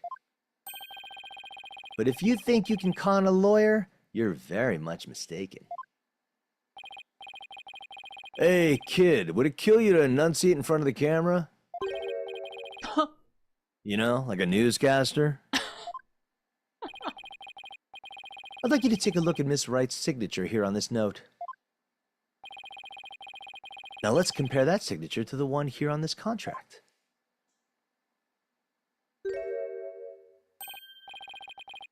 Well, would you look at that? They're exactly the same! That's right, Your Honor. Not just similar, but exactly the same. Nobody can sign their name in exactly the same way twice, unless it's a copy.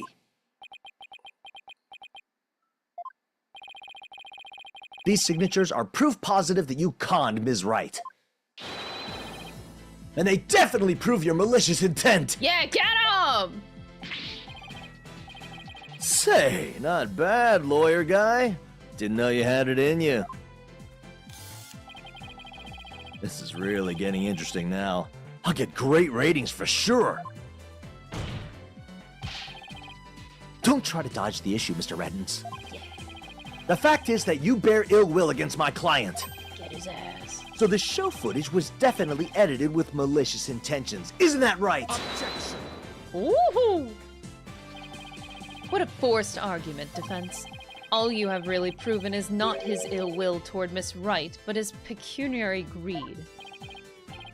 That's right. I just wanted more money, baby. Fat stacks of cheddar, that's all. After all, I'd never even crossed paths with Trucy before this magic show. Oh, we're getting into it. So I'd have absolutely no reason to bear her any ill will, right? Let's go! He didn't bear her any ill will, huh? Huh. Fat chance. This guy definitely has some major hate for Trucy. You'll see. I'll dig up the dirt and expose the dark heart. Oh my behind God. that sweet smile. I'll prove those grammar magicians are all a bunch of lowlifes. Can't prove it with anything, but the things he said all point to that fact. There must be something between the two of them that gave birth to this grudge. Some sort of connection that not even Trucy is aware of. Oh, we got this. Your Honor, I'd like to argue that Roger Rettens and Trucy Wright must have crossed paths before. There must be some hidden connection between them. Hidden? Connection? What is it now?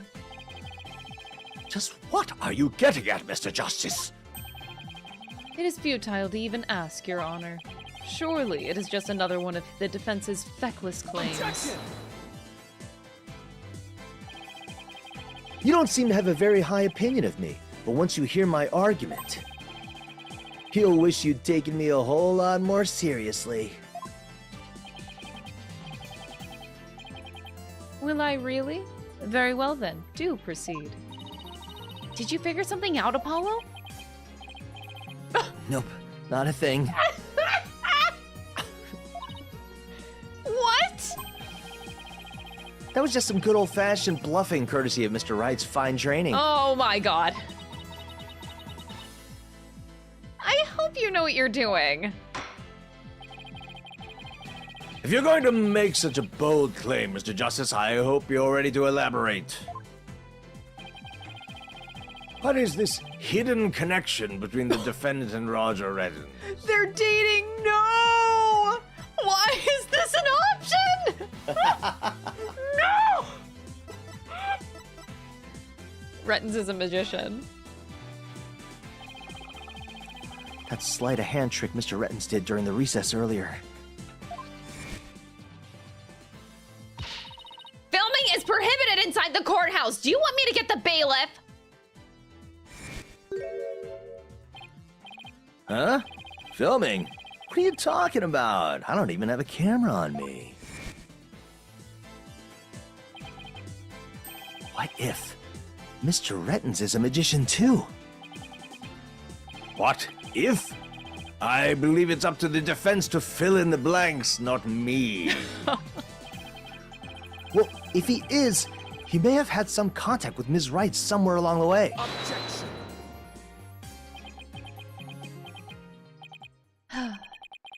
Your argument is hardly worth responding to. But by all means, please do continue. As a passage in the sacred scriptures of Koreanism states, he who gives a sermon to a monkey is a monkey himself. Yeah, it doesn't matter what you say to a dimwit. He isn't going to get it anyway. But we saw Mr. Rettens perform a magic trick. He made his video camera disappear in the blink of an eye. While I think it would be pretty funny if I were a magician, you must have been seeing things. Want me to introduce you to a good eye doctor?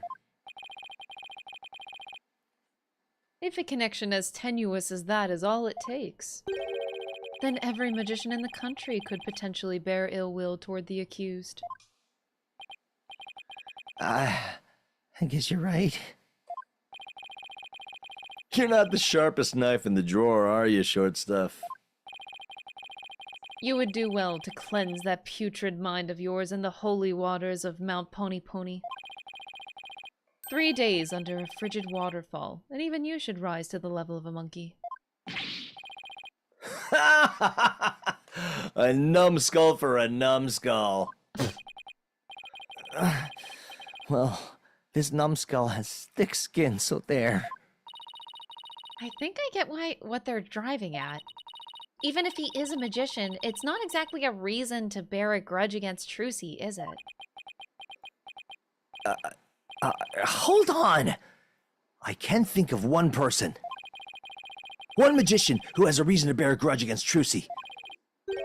Or rather, one magician who has a reason to bear a grudge against Troop Grammari. Oh? We're getting there.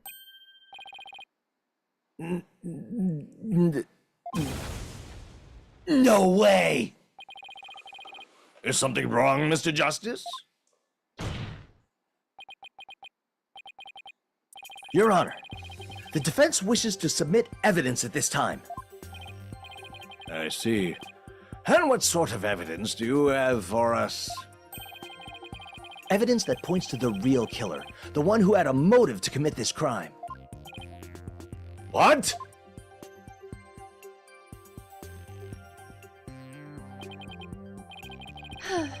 And what have you come up with this time, defense? Trucy Wright is the sole heir to Troop Grammari in its name. This puts her square in the crosshairs of one particular magician. And this piece of evidence points to that one person with a grudge against Mrs. Wright. Take that! And who exactly are you naming, Mr. Justice? 13 years ago, the great Mr. Roos belonged to Troop Grammari. But then the troop ousted him, and Mr. Reyes vowed to get revenge on them someday. Oh! It just occurred to me that Mr. Rettens, I don't think he ever opens his right eye too. Oh no, it is open. Never mind. Because he has it closed a lot, I noticed. And the mask also covers that side of the face. Anyway. He's just very winky. Yeah. And what better way to accomplish that than through the ruination of their sole heir? But Mr. Reyes is the victim, Mr. Justice. You've named a dead man as your suspect. But is he really dead? What do you mean, is he really dead? If the fact that Mr. Reyes is the victim is what's throwing you off, then how about we consider this possibility? What if the man who died on that stage yesterday wasn't Mr. Reyes?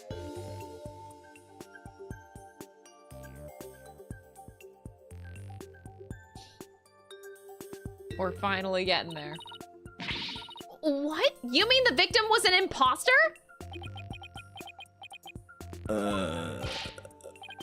Not Mr. Reyes? Then what about the real Mr. Reyes?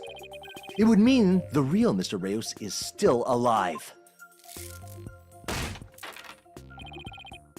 That's absurd. Woo! Spicy. Mr. Justice, who is the real Mr. Reyes if not the victim of this case? It's all coming together now.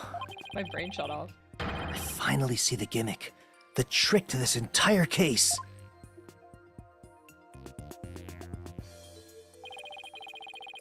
This should explain everything, Your Honor. The real killer, the one who hated Troop Grammari and wanted to sully its name, the magician lurking in the shadows, who set up a fake Mr. Reyes in his stead.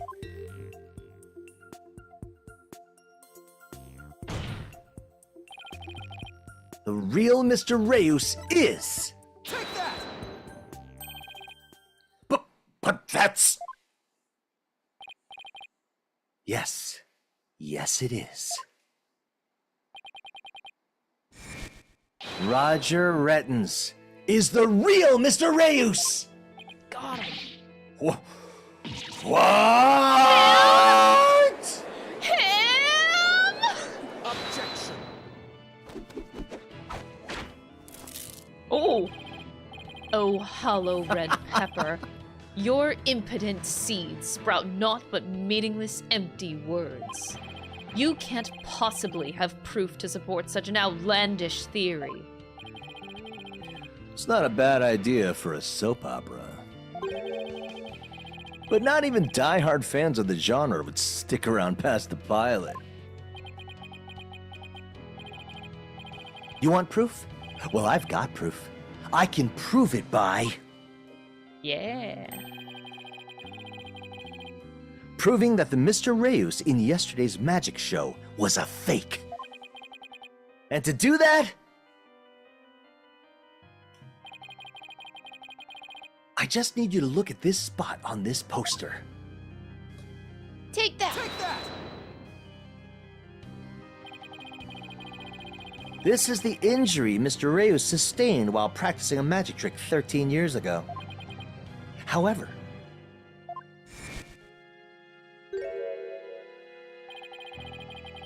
the video the victim shot of himself shows no trace of that injury. Oh my, you're absolutely right. Now, Mr. Rettens, what do you suppose we'd find if we took a look at your right forearm? Is there by chance a nasty 13-year-old scar under that sleeve of yours?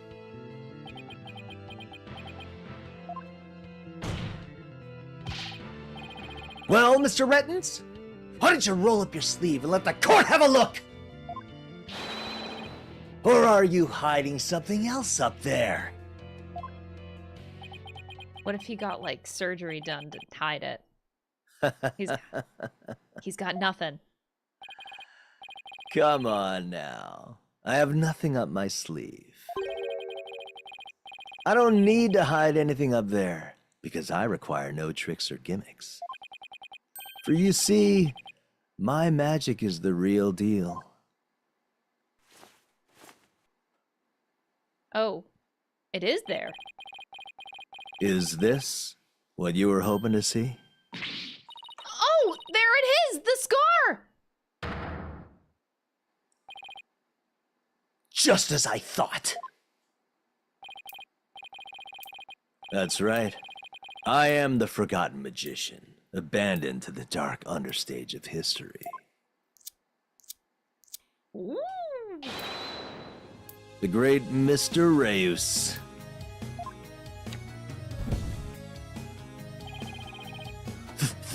This. Is totally absurd. Woo! Finally, the truth gets out there. Now we're talking. Oh, how ironic, wouldn't you say?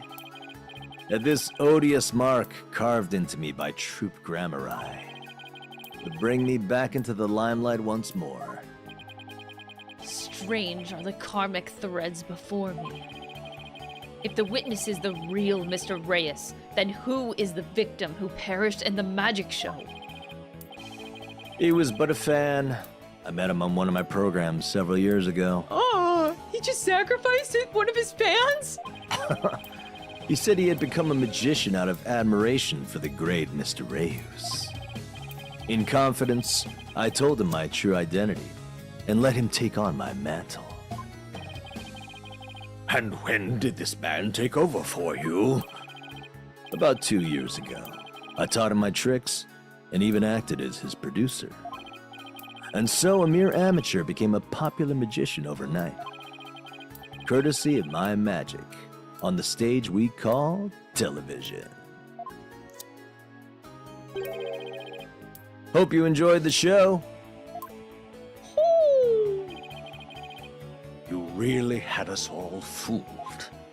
I was not fooled. Mr. Rettins, or should I say Mr. Reus?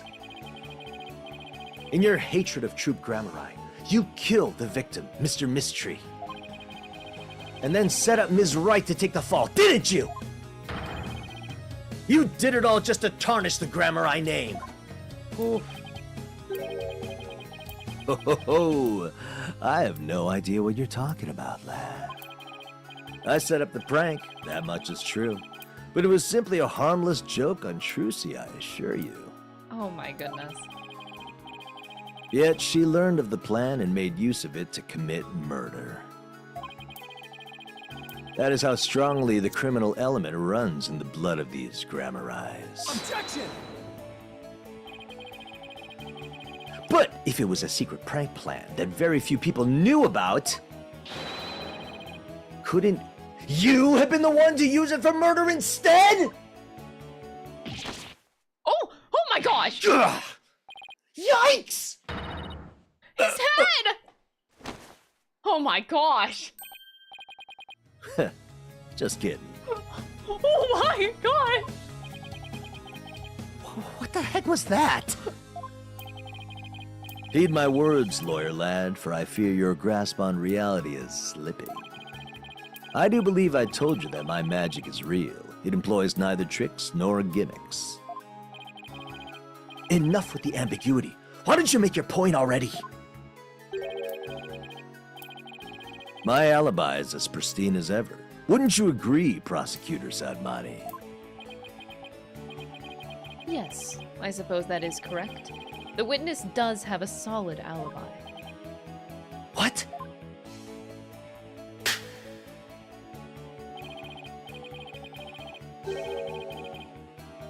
Recall, defense, that at the time of the magic show, Mr. Reddens was at Take-Two TV. A fact that many people can easily attest to. Gah, that's right. I forgot all about that. Ho. So, what do you think, Your Honor? Would you like me to testify on the matter? Yeah. Yes, I think you'd better. Please tell the court more about your alibi. We're gonna get him. Whoa! Very well then, on with the show. Are you watching Magnify Grammari? Oh my gosh! The time has finally come for my magic to snuff out your precious pedigree. The Grammari line will be no more. Ooh, wow. This guy's messed up. Woo! I was at the TV station at the time of the Penrose performance. I was busy working on another TV program. I could spare no time for the magic show. Do ask my staff if you doubt my claim. And there it is, a simple and perfect alibi. No tricks, no gimmicks, just the truth. Oh boy. I didn't see anything, oh no. Do you understand now, perhaps? I did not grace the theater with my presence until after the incident. Oh. So we just need to prove that he didn't die during the incident, because he died after. So how could I have committed the murder? His staff did say he was there at the station. So it sure does sound like a rock-solid alibi. But that can't be right. If Mr. Rettens is the killer, he'd have to have been at the theater. There's gotta be a hole somewhere in his story. I assure you there are no holes on Mr. Reus' stage. No tricks, no gimmicks. True magic doesn't need trapdoors to escape through. Do enjoy my show to the fullest. And my real alibi. Woo! Okay, but how can you hold fire in the palm of your hand? I want to do that. I want to learn how to do that. All right, let's get to the pressin'. But you did come to the theater eventually, isn't that right? Indeed. Anxious to see how the show is progressing, I made my way to the theater.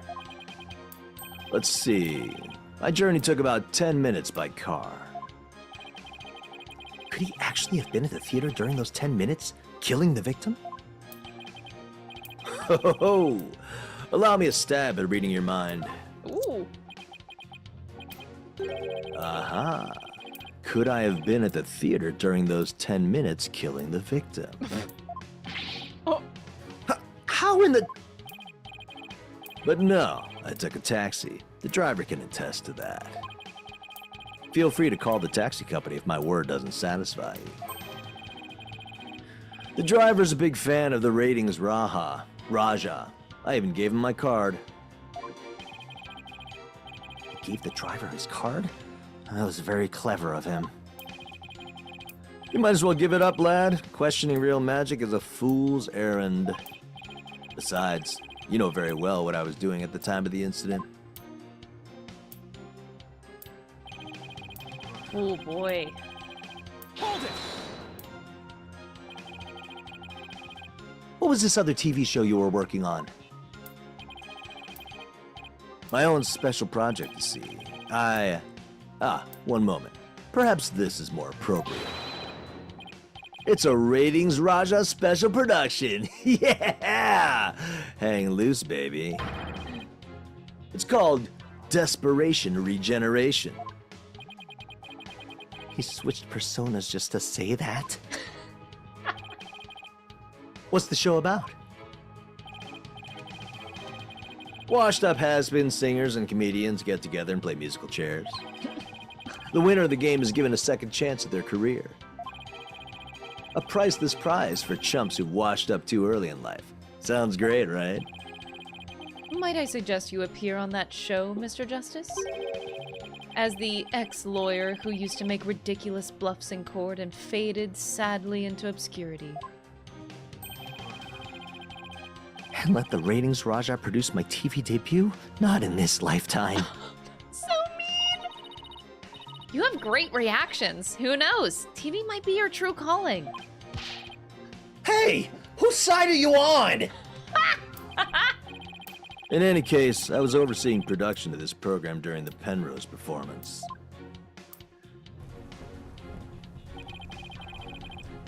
Oh. Whoops, need to go back.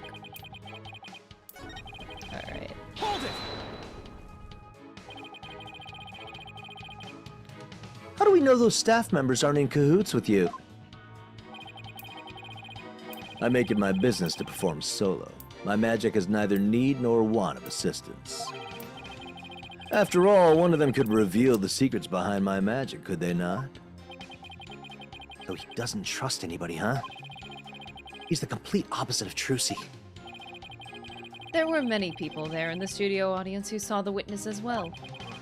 Even if he had been able to persuade his own staff to cover for him, he could not have convinced so many complete strangers to do the same. He really has made a rock-solid alibi for himself. Yeah, it's almost too good, you know? It's eerie how perfect it is. Has all been revealed to you now? Hoo-hoo-hoo! Hold it! I've got it! Do you have a brother? A brother that looks exactly like you, maybe? No, not another twin theory! Again with the twins business? You think the audience will let you get away with using the same gimmick twice in a row? If you do not believe him, Defense, why not investigate for yourself? Though I am sure your efforts will prove to be thoroughly fruitless. Yeah, I guess the twins theory is a little far-fetched. A little bit.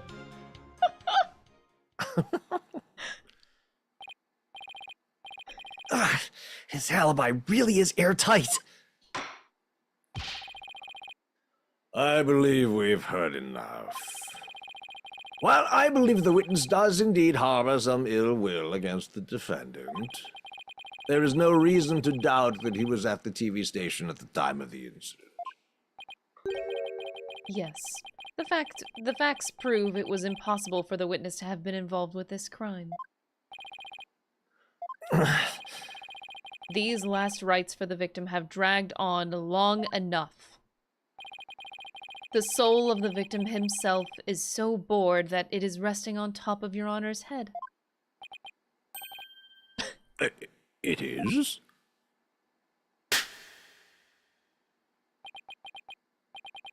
The time has come. Let us punish the sinner and guide the victim's soul to the Twilight Realm. Apollo! Trucy will be thrown in prison and we'll be out of a job! But if you catch tasty fishies, will you sell me some at a good price? I told you, I have absolutely zero intention of going off on a tuna boat! Think, Justice. You have to figure this out. It's no use. I can't find a single flaw. So what now? Ho ho ho!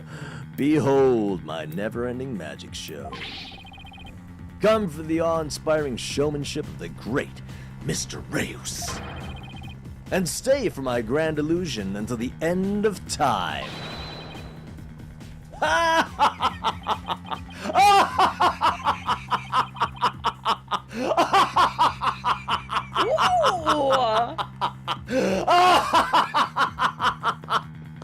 Damn, pop off. Okay, Greg. Is he saying that we're still trapped inside some sort of illusion of his? That's what professional magicians do. They make their audience see something that isn't really there. In other words, you make us see illusions, right? We call it misdirection. While we keep you busy believing one thing, we're busy making something else happen. What we say is there really isn't, and what we say isn't there actually is.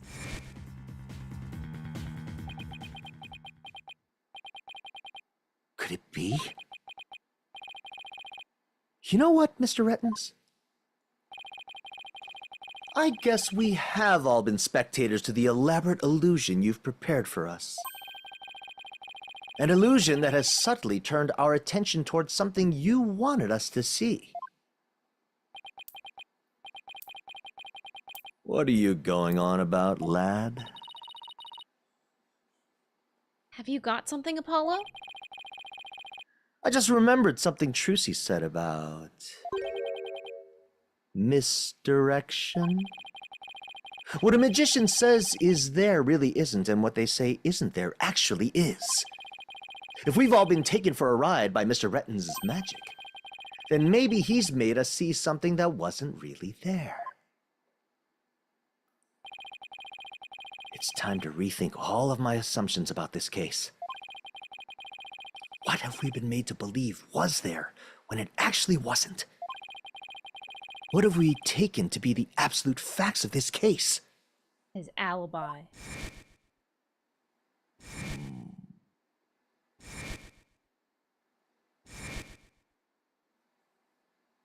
I don't know. If I reevaluate the validity of all of these things, then just maybe...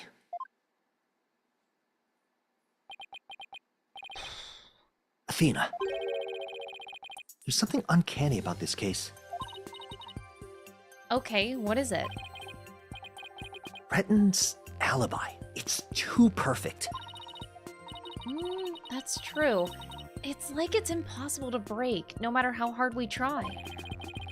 But maybe that's the trick. Maybe that's exactly what he wants us to think. I'm not following. We're not making any headway here because we've been so focused on breaking his alibi. Oh, I think I get it. You're saying he's using misdirection on us, right? It's definitely a possibility. Would the defense care to share with everyone what it's discussing over there? Your Honor, we believe that if we were to reconsider a certain assumption, we may finally arrive at the truth. In fact, I think we'll even finally see who's hiding behind the curtain, so to speak.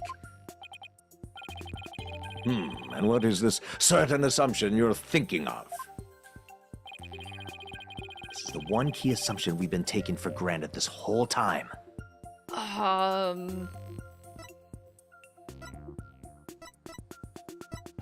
The crime scene? Oh, that could be it. Yeah. The culprit on scene too, but I'm gonna say the crime scene actually. Oh no, it's not it. The actual scene of the crime wasn't the theater, but the TV station. If Mr. Retton's brought the victim's body to the theater after the fact... Objection! Foolish lawyer. Were that true, then what about the body you witnessed during the show? Don't you know it's rude to ask how a trick is done, Prosecutor Sadmati? And don't you know it's rude to make far-fetched claims, Mr. Justice? I'll brush up on Courtroom Manners 101 again just for you, Your Honor. All right, so the murder could have really only taken place at the theater, which means... This is the one key assumption we've been taking for granted this whole time. Okay. What if the culprit was somewhere other than the theater at the time of the crime? What if there was some way to commit the murder without actually being there? If that were the case, then Mr. Retton's perfect alibi would become irrelevant. Objection! Ooh. How could one person stab another to death with a sword without physically being there? Furthermore, we all saw what appears to be the culprit's shadow in the footage. Objection! But couldn't we just as easily assume that the shadow does not belong to the culprit? Well, if it's not the culprits, then whose is it? I'm not 100% sure yet, but I'm pretty sure I'm on the right track. We've all seen something that looks like this shadowy shape before, Your Honor. During the magic show itself. In that case, please point it out in the show footage for us. Oh no. This is the thing that looks suspiciously similar to the shadowy figure of the culprit. Oh no. Oh no. Oh, never mind. I think we got this.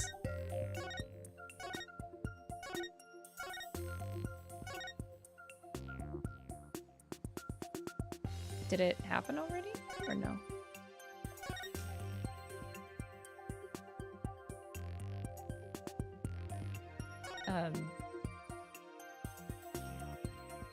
Oh, I forget when it happens in the video. Oh,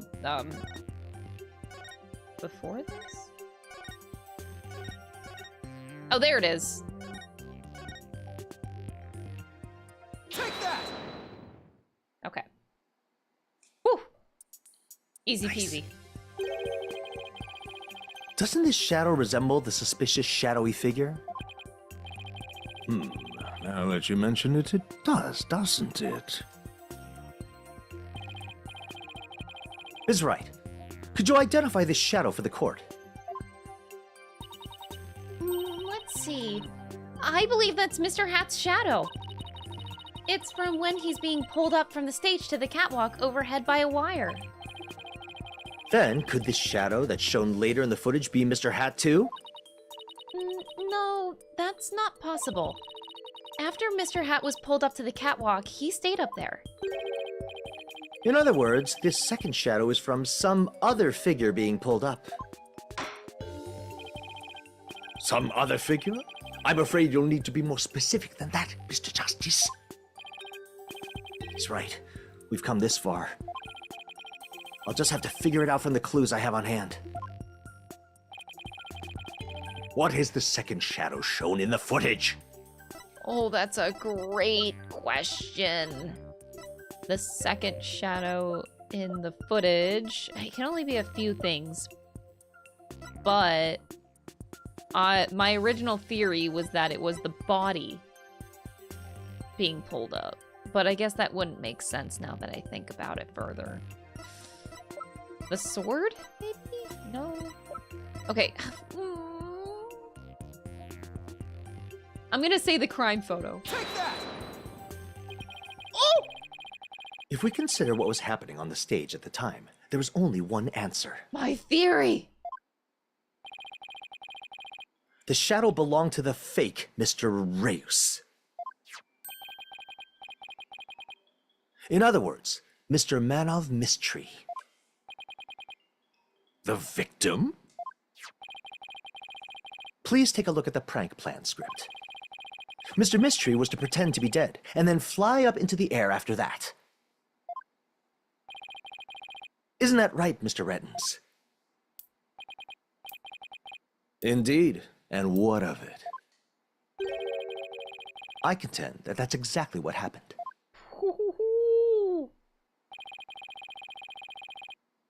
The victim was wearing a stunt harness around his waist. It was most likely attached to a stunt wire so that he could be pulled up into the air. So you're suggesting that after pretending to be dead in the coffin, the victim flew up into the air just as the prank script says? Exactly. We just couldn't see him go flying up because the dragon was blocking our view. And that last trick, ladies and gentlemen, is the true pièce de résistance of the culprit's murderous magic show. Dang, he's sweating! Don't tell me. You've got it all figured out? Yes, I think so. If we can just look beyond Mr. Retten's last bit of misdirection, we should finally be able to see the real truth. The victim must have been pulled up to the catwalk, just like Mr. Hat, and hit the cushioning up there with considerable force. I just have to figure out what else happened up there at that time. Crystal, I'm so sorry. I have a very important call I have to take, and I might need to dip for about 10 minutes. That is a-okay, Greg. Do Okay, what you I will gotta join do. back. I will join back. No problem. Okay. Oh my god. Chat, I cannot believe my theory was right. I'm sorry? Like, what? I called it? This is the first case in a long time that I actually got?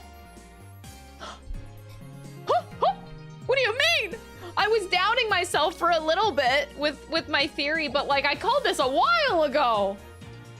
Wow. I know. I actually had a good theory for once that didn't sound extremely stupid. Now, to be fair, I do think that the whole Reddens thing being Reyes, I think that that's pretty obvious to catch early on. I'd be kind of surprised if somebody didn't catch that early. But I did call him being killed later, like he got pulled up, and well, my theory was that the sword switching, like, sword was placed up here, so whenever he was pulled up, he wasn't pulled into a cushion, he was pulled into the sword. Which, ow, sounds like it fucking hurts, but if he was drugged, I mean, would he feel the pain? I don't know. For once, I had a W. And you know what I'm gonna blame? I'm gonna blame the fact that this game doesn't hold your hand like the other ones do. Because a lot of the time, with the past 2 games, I feel like I was onto something, but the game handheld me so much that I felt like it didn't allow my brain to actually cook. I don't, like, to me that makes sense. It throws me off when you do that. But like this game, I'm able to actually, like, I feel like my brain can actually work as it wants to work. Somebody will understand what I mean by that, because to me, that makes perfect sense.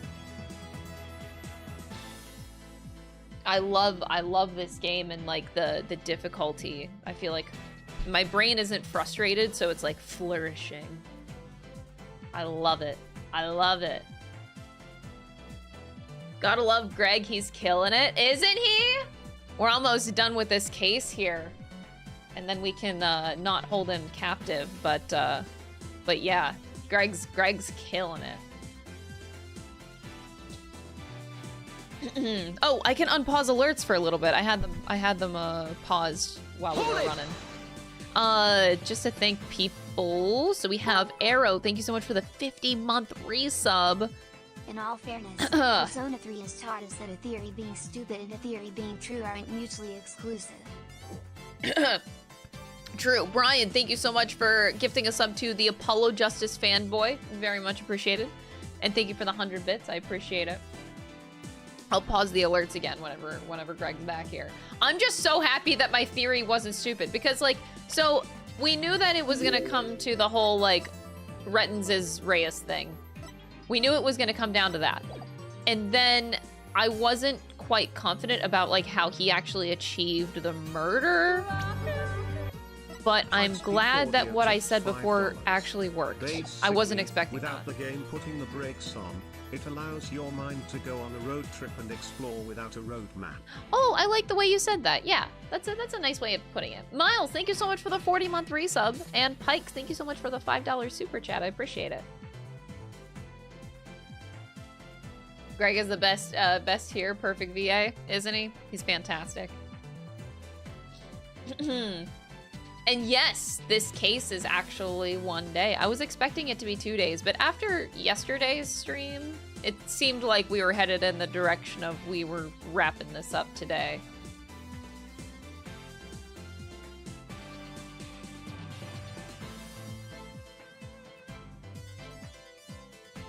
Oh, the flashbacks are still bad.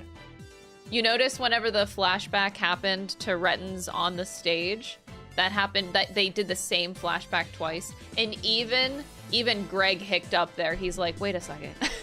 He didn't say it, but he like froze. I'm like, yeah, because you can notice how bad the flashbacks are.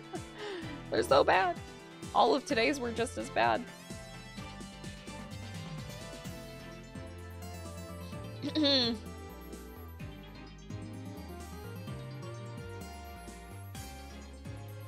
The flashbacks are make fun of tier. We make fun of them in this house.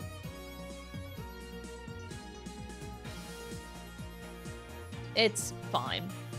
Hopefully they don't continue this in the future.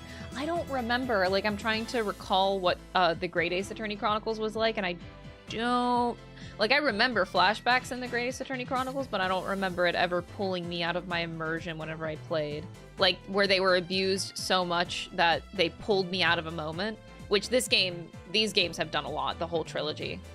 the whole 4, 5, and 6, where it's like they're so abused that like you're having a moment and then all of a sudden you're not having a moment.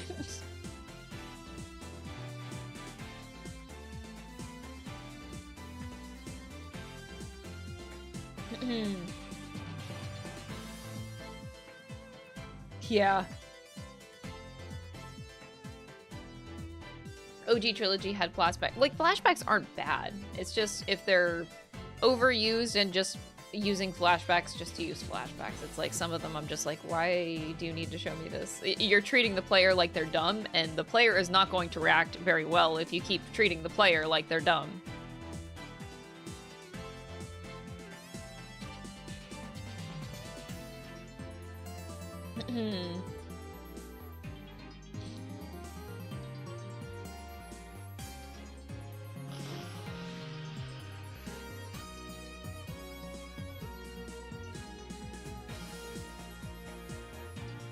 Using the same flashback like in Naruto. Oh, that scares me. I was actually gonna watch Naruto soon because Dom really wants me to watch it. Maybe I will. But if you tell me there's a lot of flashbacks, I'm not so sure about watching Naruto anymore.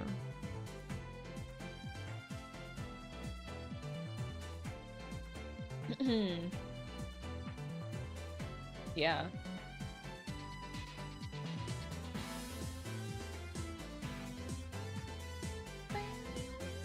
There's a lot. Yeah. Flashbacks can be good when it happened like actually a really long time ago. I think the only one today that might have been okay was going back to when Trucy was in the detention center and our chat with her about like magic. That was the only one today that was actually like warranted. Because I felt like that adds to the moment more than it takes away.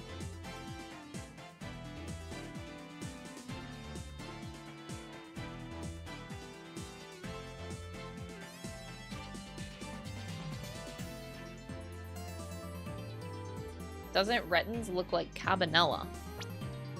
No. Not in the slightest. Are you just getting that off of like the white outfit?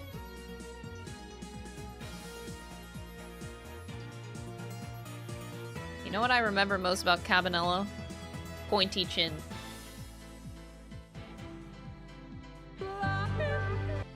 Tempest tipped $5.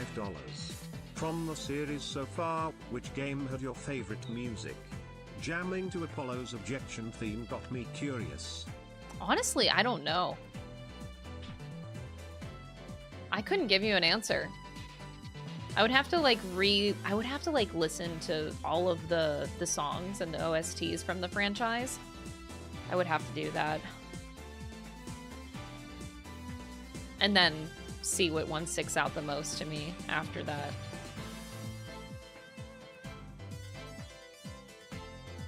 You don't remember Retten's animations being so cool? I like them. They're doing Retten's really well. Music tier list. Oh my god, we have so many tier list streams to do, y'all. You're gonna be so tired of tier lists from me, I promise you. We have so many to do. So many tier lists. Character tier list. Attractiveness tier list, like pure physical attraction. Of cases, ranking the cases. Ranking the games. Each character. There's so much.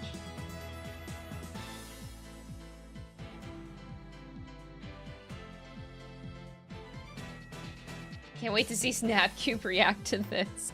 Penny has a long way to go. She's playing the series in chronological order, so right now she's playing Investigations. And then she'll play the Apollo Justice trilogy. That's going to take her a long time, I imagine.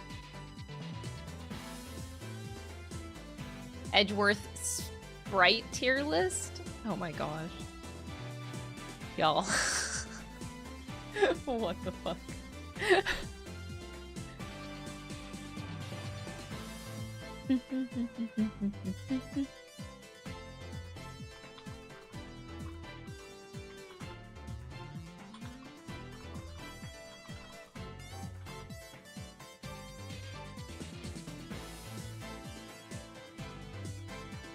tier list, tier list. You want a tier list for the tier lists? Oh my goodness. No way.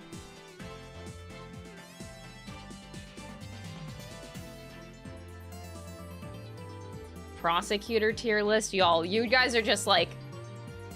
This is a lot of tier lists. I promise you, you don't actually want to watch like 12 hours worth of tier list content. You don't. We're gonna have to spread them apart, but I think the most important one that we want to make sure that we do, is the case one. Well, case and games. Gotta rank all the cases.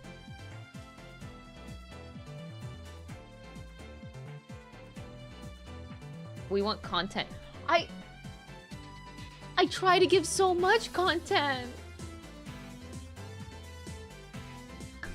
I can't do anymore. I can't do any more, chat. Anyway, I digress. We can finish this. Greg has to step out. Unfortunately, he had an emergency thing come up. So, we're gonna finish off this case now. You give us a lot of content. I try to give you guys a lot of content, okay? I do my very darnest. I know I can give more, but dang, I already work really, really, really hard. I don't know how much harder I can work. You like my voiceovers? Oh, thank you. I'm glad to hear that.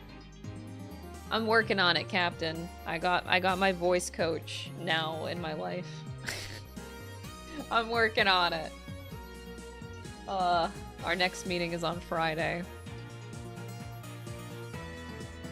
Yeah, even though Greg's not here now, guys, make sure even if he reads the chat, make sure to thank him for being on. Maybe he can read it in post. It's very nice of him to do that.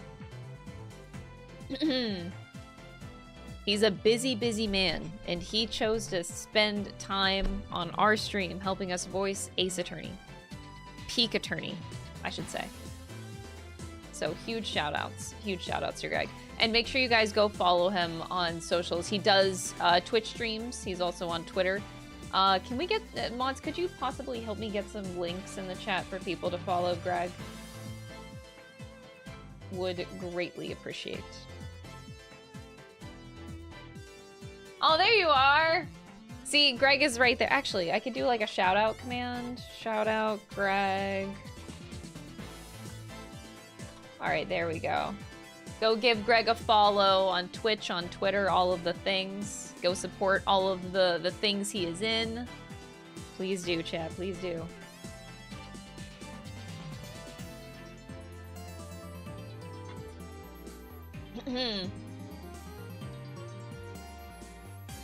Yeah, he did have a really good Apollo voice. He's really good. All of the voices.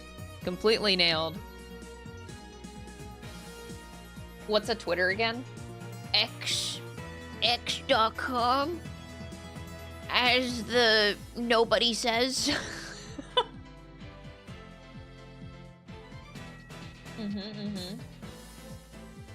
All right, friends. Let's keep this going. We're very close to finishing this case. I just want to keep this up on the side just in case. And we are good. Okay. And okay. All right. Are you ready to elaborate, Mr. Justice? Yes, Your Honor, I'm ready. In that case, please answer me this. Why did the culprit make the victim fly up into the air like that? To murder him! Just why did the culprit have the victim fly up after he appeared in the coffin? And how did the victim actually die when he was only pretending to be dead in the coffin? Oh! My theory was spot on! If we can figure out how these two questions relate, the answers should become clear. Could it be? Mr. Mystery must have thought that he was still just part of a prank when he appeared on stage. He probably didn't suspect a thing as he was being pulled into the air after Miss Wright was called backstage and just as the set piece fell. But the culprit had already planted the real murder weapon in a cushion in the catwalk. It was probably a knife or blade of some sort. What? You mean... Yes, it really was a magical murder. Just as the prank script said, Mr. Mystery was whisked up into the air and straight into a blade there in the catwalk. Oh! I got it exactly, chat. Oh my God, this is my first time, I think, getting it all. Oh, the satisfaction I feel right now is crazy. I don't think I've completely nailed one of these before.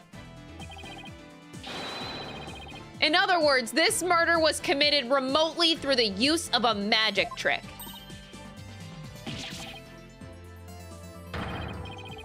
Using this method, it wouldn't matter where Mr. Rettens was at the time of death.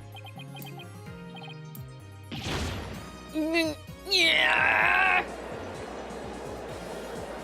I am locked in. Oh my gosh. But how exactly does it work, Mr. Justice? Oops.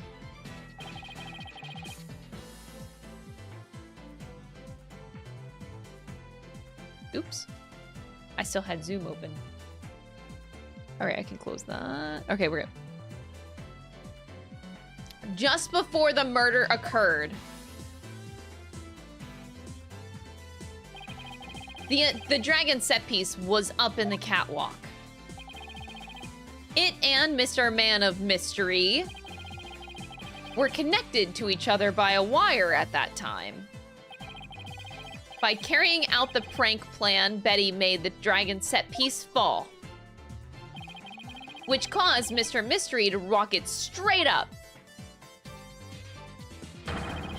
and into the blade in the cushion. That's so brutal. Dude, the fact that it was one of his fans too is actually insane. He just sacrificed one of his fans. Like,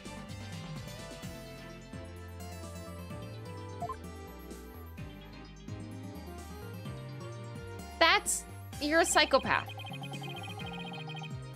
The cushion was high up enough to be hidden from the audience's view. That's why nobody saw the blade. Oh, then that big gash in Mr. Hat's cape.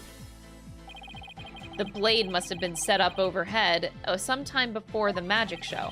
Mr. Hat must have been slashed by it too when he was pulled up to the cushion. I can't believe it. I had no idea. I was told that Trucy would freak out if I made the set piece fall. That's the only reason I did it. You were used, Betty. Roger Reddens used you.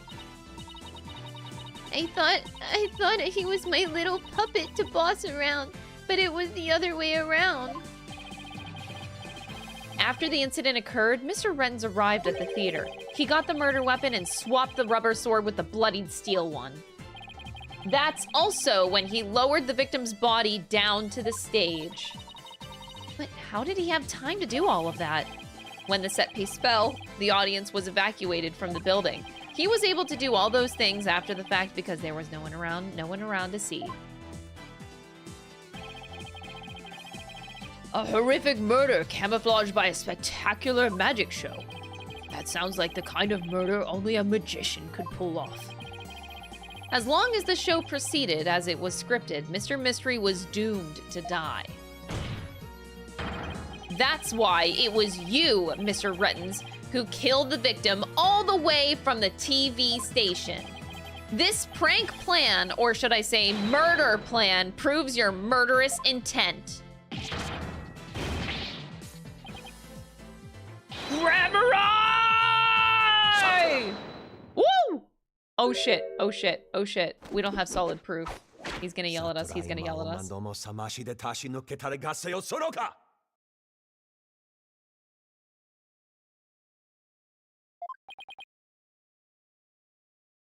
Don't worry, we know that you would never sacrifice one of us. Yeah! I would never, ever sacrifice one of my fans for revenge. Never. That's what bad people do.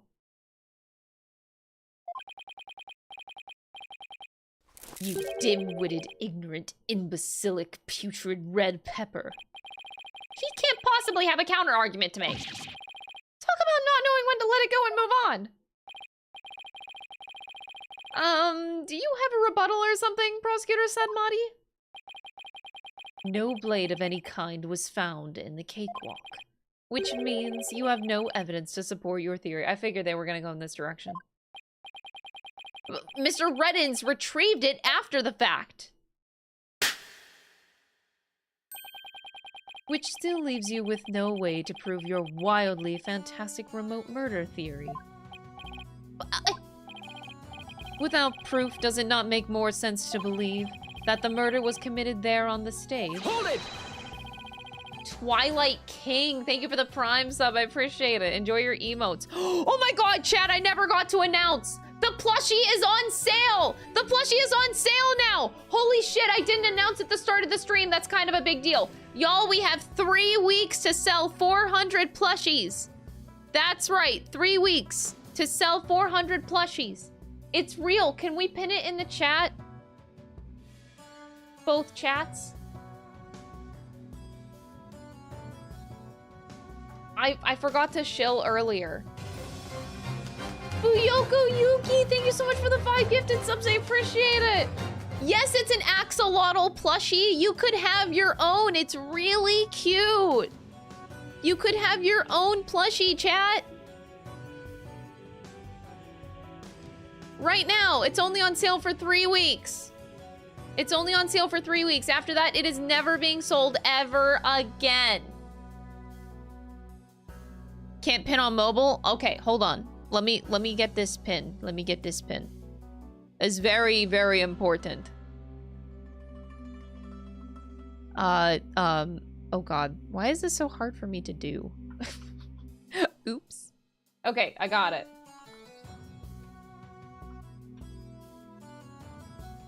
My company mascot is an axolotl. I'll get fired if I don't buy. Wait, are you memeing? Are you being serious? Anyway, plushie, go get while you still can. You only have 3 weeks to get it, and then it's gone forever. And it's very cute. Anyway, moving on. Thank you for subbing.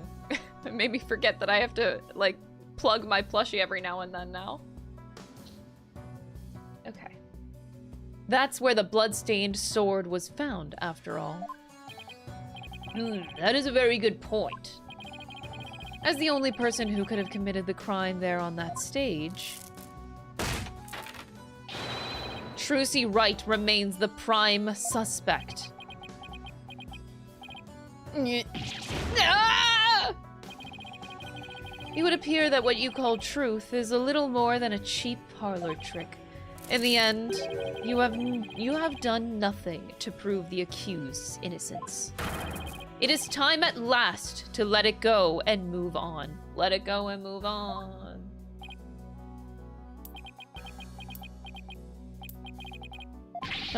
Oh, are you seeing this, magnified Grammar-Eye? My magic is exacting punishment on your grand honor. The Grammar-Eye name is done for. Apollo, we need to hit them with a decisive piece of evidence here. I know, that's just what I was thinking. Mr. Justice, do you or don't you have anything to prove that the witness committed this remote murder as you proposed? Of course I do, Your Honor. I do? This entire incident was carried out exactly according to the script. Right, so theoretically, there should be no evidence for us to find or use, which means our best bet is to see if something unscripted happened. There's gotta be something Rettins couldn't have foreseen. Oh no. And once I find it, that's how I'll expose his murderous trick. Get ready, Mr. Rettens, because I'm about to reveal the secret to your magic. It has to do something with the It has to do something with the way that his body was facing, no? There are no tricks or gimmicks here, just some good old-fashioned logic. I think it has to be related to that. Like, because the fingerprints were still on the coffin itself. Okay. Oh, okay, we got this. As long as the magic show went as scripted, the murder would happen without fail. Everything in this case was carefully planned so that no evidence would be left behind. Still, one thing happened that definitely wasn't in the plan. What part of the magic show wasn't a part of the show's original script? Bonnie's mistake.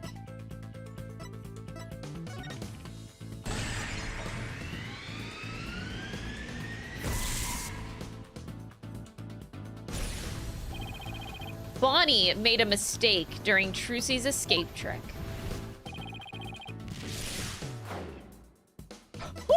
Oh my god! What mistake did Bonnie make during the magic trick? Her life choices! Oh, Jesus Christ! No. I should never say a person's life choices are a mistake. I'm sure she can be a great magician someday if she works hard at it.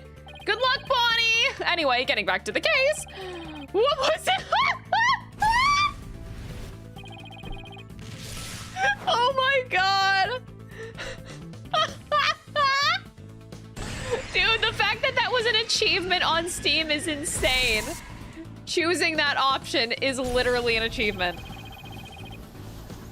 Because Bonnie placed Mr. Hat to the right of the coffin instead of to the left. Trucy had to reappear on the side of the coffin opposite to the one in the show script.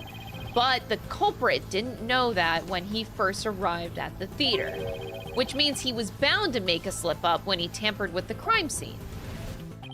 Which part of the culprit's cover-up attempt was affected by Trucy's new position?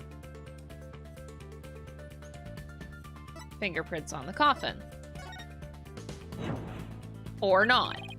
No, that's not right. Even if Trucy's position changed, that wouldn't affect the placement of the fingerprints on the out. Oh, I'm talking about the inside. They're talking about the outside. Trucy didn't leave any fingerprints. So in that case...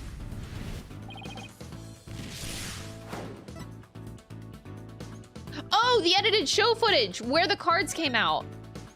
Oh, wait, what? No! Oh my god, that's embarrassing!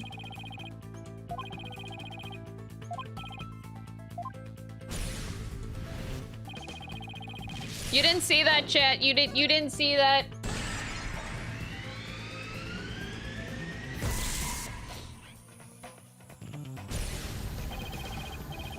Thinking Trucy had appeared on the left, the culprit must have put the blood in the left hole, but the blood was eventually discovered in the right hole during the police investigation.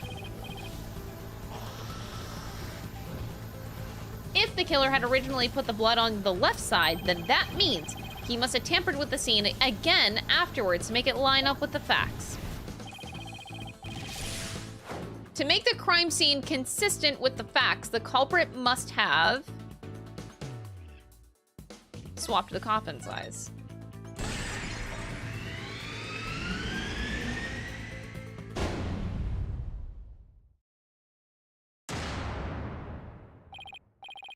The left and right panels of the coffin are interchangeable. The culprit must have switched the two panels to make the bloodstain fit the facts.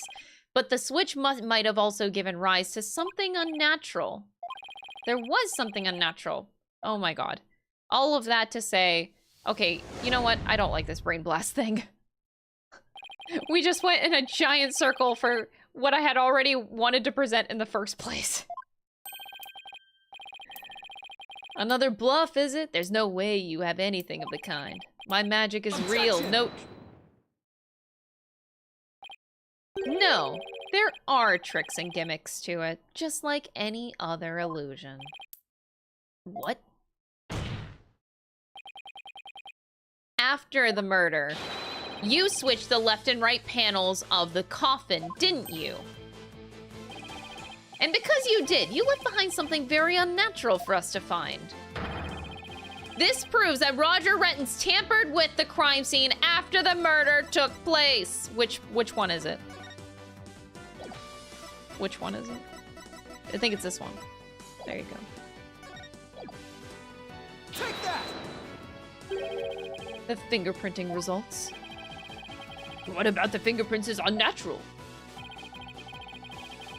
Let's take a look at the prints the victim left inside the coffin, shall we? If the victim was facing forward in the coffin, his prints should have looked like this. However, what we found was they were facing the opposite direction. It's quite unnatural for the prints to be facing this way, wouldn't you agree? Oh. It is strange, isn't it? But how did they get this way? They got this way because the culprit thought the magic show had gone according to the script. The culprit thought Mr. Hat would be on the left side of the coffin, and that Miss Wright would also pop up to the left of the coffin as per the show's script. He then assumed that she had thrust the sword into the hole on the left side of the coffin. That's why he put the blood in the left hole when he was trying to cover up his crime. But sometime after leaving the bloodstain, the culprit must have realized his mistake. He found out that due to Bonnie's mistake, Mr. Hat was to the right of the coffin. And that, despite the script, Miss Wright had thrust the sword into the hole on the right.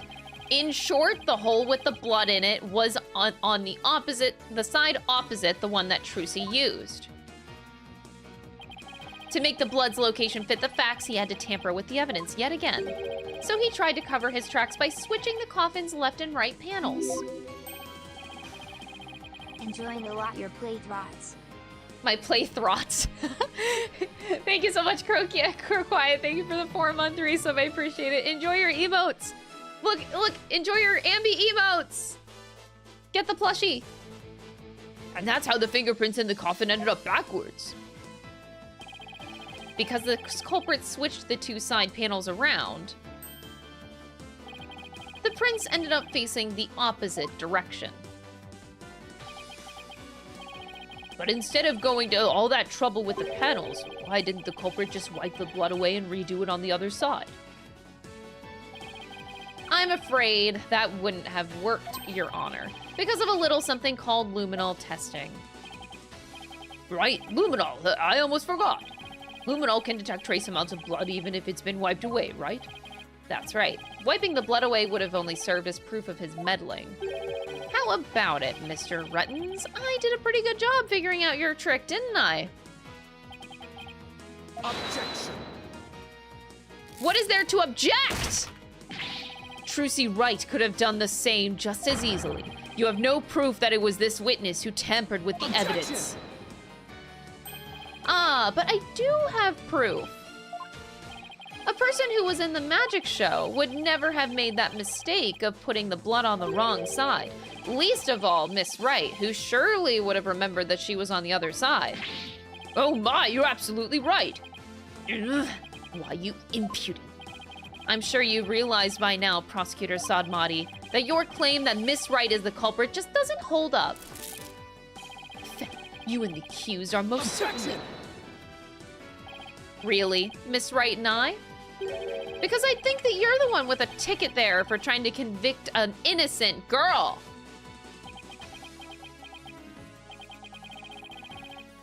Dawn, you're here, hi! Oh!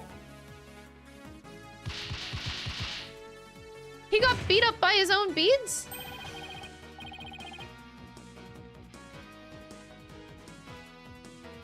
Oh. Well, Dom, if you're here, I was gonna show you this game's prosecutor, but he kind of fell. But I wanted to show you the prosecutor, Dom. He has like really, really pretty purple hair, my favorite color, purple. Here, I can show you in the court record. Look at his pretty purple hair. That's my favorite color. So he automatically gets a pass. That's all I just wanted to show you. Prosecutor Sadmati, are you all right? As for the true culprit, he is someone who knew how the show was supposed to go, but didn't actually see it. And someone who had the chance to tamper with the crime scene after the incident. And the only person who fits the bill is you, Roger Rettens. Like our Aethercon mascot here? Yeah, Dom! Grammar. All of the secrets to your tricks have been revealed. And with no tricks left, I'm afraid your show has been canceled permanently. Oh, shit!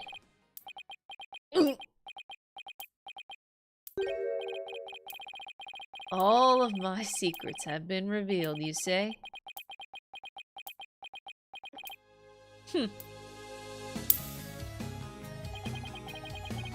Don't make me laugh. Mine is the true, real magic. There are no secrets to reveal. Behold, ladies and gentlemen, the true power of the great Mr. Reyes. Witness a magic far greater than true grammar eyes. Burn! Crumble. Who's that guy? Oh, that's Zach. Fall to the furious flames. That's all of the true grammar eye. We'll bring an end to you all. And now for the final heir to the Grammar-I name, right here, right now, No, this isn't right.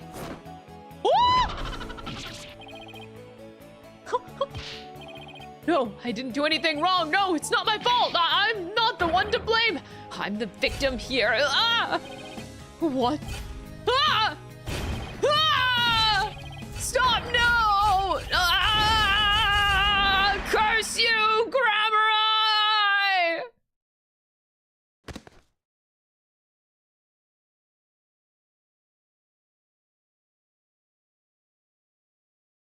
Yikes. Curse those Grammar-Eyes. It's all because of them. Even now they wound me. Curse them all to the abyss.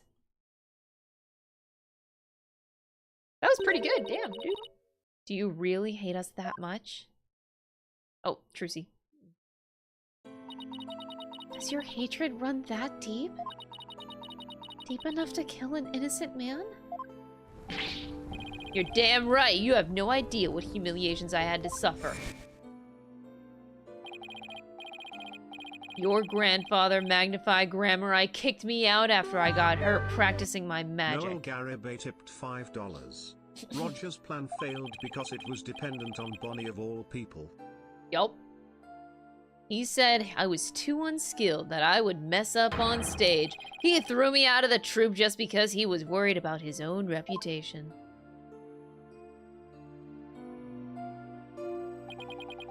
Since I was but a child, it was always my dream to become a great magician. But that Magnify, he took it all from me. But that's no excuse. That's no reason to do something so evil. Magic is supposed to make people happy, not used as a means for murder. What's the big deal? I just used what I had available to me, that's all. I get it now. That attitude toward magic is why my grandfather kicked you out. You don't deserve to call yourself a magician!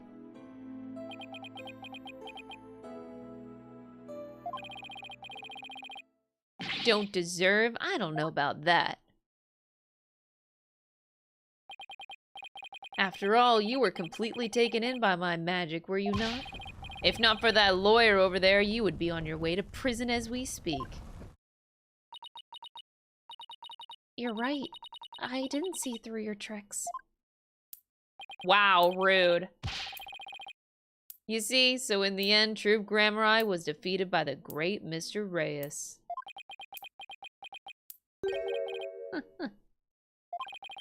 You're not fit to lecture me from on high, Trucy Wright. You don't even deserve to call yourself a magician, you naive greenhorn. How can you talk down to a literal fucking 17-year-old?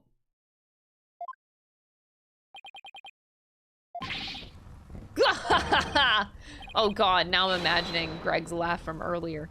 Take that, Grammar, you lose. If anyone needs to learn to let it go and move on, it's this guy. This corner in my prison can both burn in the flames of my creation. Oh god, he's going off. Bailiff, take Mr. Renz away and bring a fire extinguisher just to be safe. Oh boy. It looks like we've reached the end. I feel as though I've been watching a grand magic show. It was close, but we just barely made it through somehow. Huh? Why does Trucy look so down? Is right? Yes, Your Honor. I'm about to announce my verdict. Could I see that wonderful smile of yours? That smile of a true entertainer as I do? Yes, Your Honor. Aww.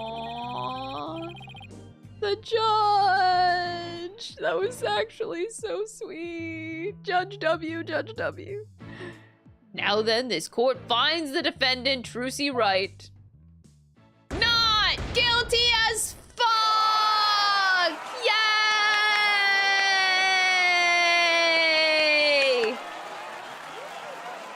Yay, in 3D!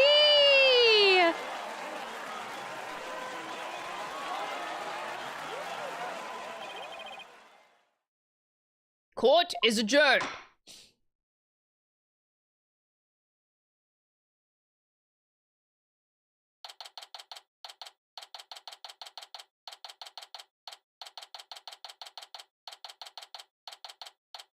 April 28th, defendant lobby number 3. Thank you for everything, Polly. Oh, Trucy, grazie dio. Oh, now you can open your show tomorrow, just as planned. Yep, and it's all thanks to you two. Oh, but now that Mr. Reyes is gone, I'll need to find somebody to replace him. Uh-oh. Uh-oh. I don't like the way she's looking at me. Trucy, I'm so sorry about everything. Hey, what are you apologizing for? Roger Renton's used us. We're victims too. He even made me make me an accomplice to murder. But Betty, we have to take some of the blame for this too, you know. Even if we didn't know he was planning to kill Mr. Mystery, we did cooperate with him. It's all my fault, isn't it? Neither one of you is to blame. The only one in the wrong is the person who used magic to commit murder, Roger Rettens. Don't you think I know that? Say what you want, but don't think for a second that I don't still hate you. I guess she really does hate me. But Betty, why? You used to be a huge fan of Trucy's. Hey, shut up! I've always hated her! Really? But if we hadn't seen Trucy's magic show, we never would have tried to become professional magicians ourselves, right? Speak for yourself! But Betty... just shut up! Was she acting that way this whole time because she secretly loves Trucy? Wow, Trucy, I never knew that being the best could be so tough. Come on, Bonnie, we're leaving. We have to get ready for tomorrow's show. You're really excited about performing with Trucy again, aren't you? That's not true, so zip it, dummy.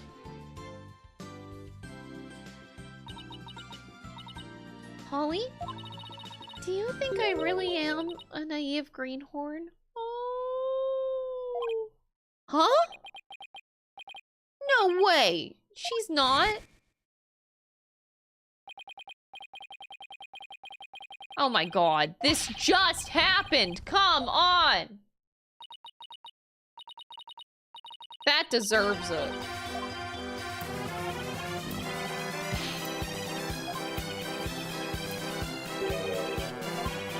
That's pretty bad.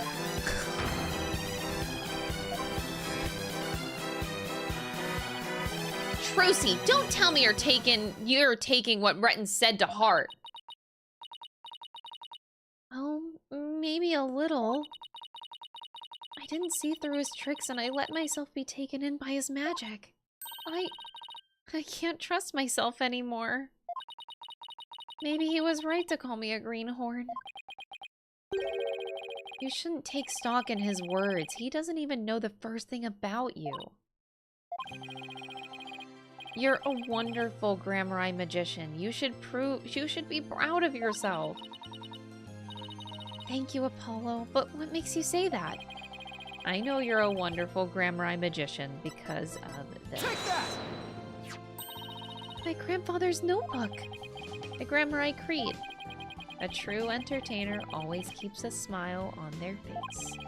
When you performed your magic trick in court today, you showed the world your dedication to your troop's creed. Even through all the jeering, you kept a smile on your face and won the crowd over.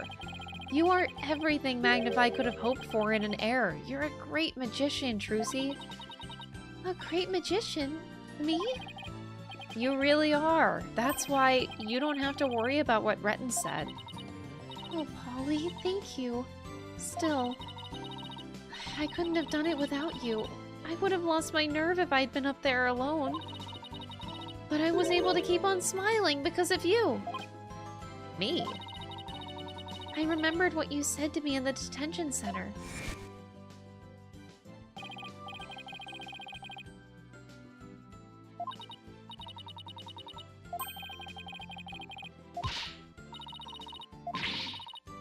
You know, I would rather the game not give me a flashback and just give me a line.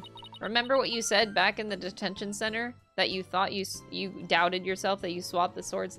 Literally could have just done that. That's what I wish all of these flashbacks were. You can refer to it without giving me this bullshit. Your words were what really kept me going. Apollo, thank you from the bottom of my heart. Now I can be everything I was meant to be. Trucy's real smile is the best. I'm so glad I can help make that happen. Emma? I'm really sorry, Trucy, for everything. But why? Well, I wasn't able to convince Prosecutor Sadmati what a good person you are. And I had to testify against you, too. You have nothing to apologize for! You were just doing your job. You're too kind. Oh, I don't know about... Huh? Is something wrong, Emma? Oh! Oh!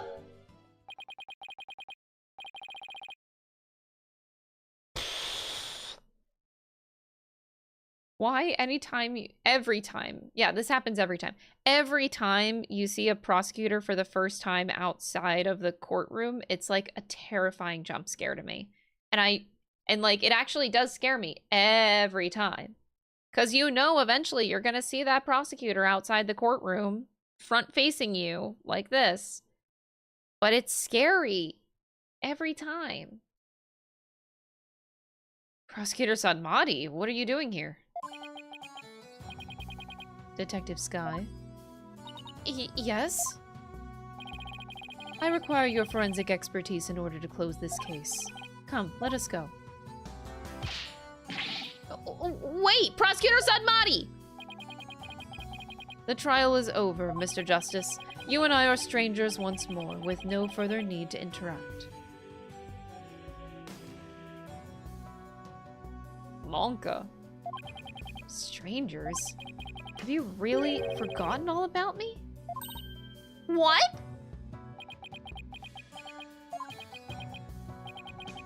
You've really changed, Nayuta. Telling me to let it go and stuff. What happened to you? Oh, lawyer of impure soul. I have nothing to say to the likes of you. Are you serious, Nayuta? Now, if you will excuse me.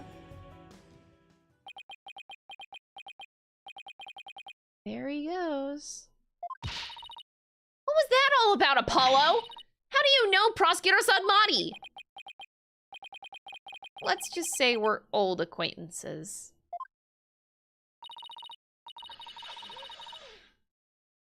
Acquaintances? Seems like something more than that. Yeah, well... You don't like to talk about your past, do you? Because you always change the subject. I guess I'll have to talk about it someday. But for now, come on, let's forget about the past and celebrate Trucy's future. Sure, if you say so. Hey, it's Mr. Wright! It's Mr. Wright. Put him on speakerphone, Apollo. What's up, Mr. Wright? Apollo, how's Trucy? What happened to the trial? Did you get a not guilty verdict? Mr. Wright, slow down. Everything's fine. Hi, Daddy. I'm okay now. She was found not guilty in a very dramatic turnabout. Plus, we saved the office. It was great victory for Apollo. Phew, that's a load off my mind. I can't thank you enough, Apollo. Now I can trust you to hold down the fort anytime. Me, really? Yes, you. You're a real full-fledged lawyer now in my eyes. A full-fledged lawyer? I still can't wrap my mind around it. Thank goodness you were there to take care of everything, and thank you, Apollo. No need to go that far, boss. Especially not in front of everyone. Oh, and by the way, I won't be able to make it to tomorrow's show, so I was hoping you could go. You'll do that for me, won't you? Of course! I wouldn't miss it for the world! Full-fledged? What were we before, like chopped liver? So Daddy asked you to come to tomorrow's show, huh?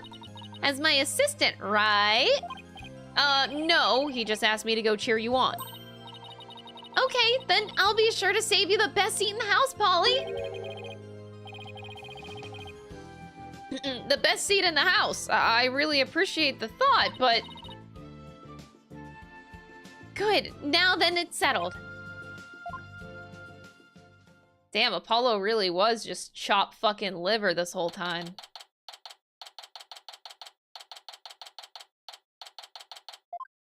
Objection! I should have known.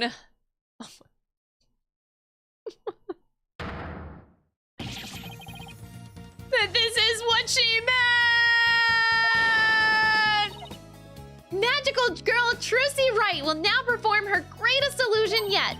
There are no tricks or gimmicks here, ladies and gentlemen. This is real magic. Wait a minute, you're kidding, right? There is a trick or gimmick, right? I'm too young to die! Now then, Mr. Hat, you know what to do with that sword.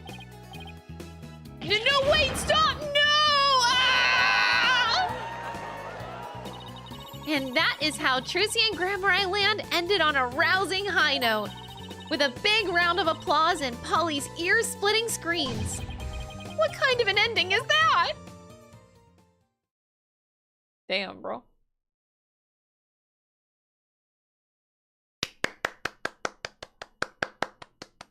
That was a very, very good case. Both of the cases in this game so far have been so strong. Great start. I hope it keeps up. Case 3 is up next. And yep, we're gonna start it tomorrow. You probably predicted that. But yeah, so we'll start case 3, number 3 tomorrow. Today's Wednesday. No, today's Tuesday. Yeah, I got my 3 more stream days this week. All right, but yeah, stream is at normal time tomorrow, so we're gonna do a 10 a.m. Eastern start time. No special guest. Not this time, but remember to thank Greg if you ever pop by his stream. Thank him for coming on. It was very nice of him to be willing to come on again. And remember that the Ambi plushie is on sale only for the next 3 weeks, and we're trying to get 400 plushies sold. If you want more than one, buy like 5 of them. Give them to your friends. You have a best friend that really likes axolotls? Damn, you should buy them one or something. Anyway, thank you guys for all the super chats, all of the donations, all of the subs so today. Now we know why Apollo is hair forehead. Because it shines with all the flashbacks. Oh my god. Thank you for the $5 super chat. All right, I'm out of here. I'll see you guys tomorrow morning. Bye!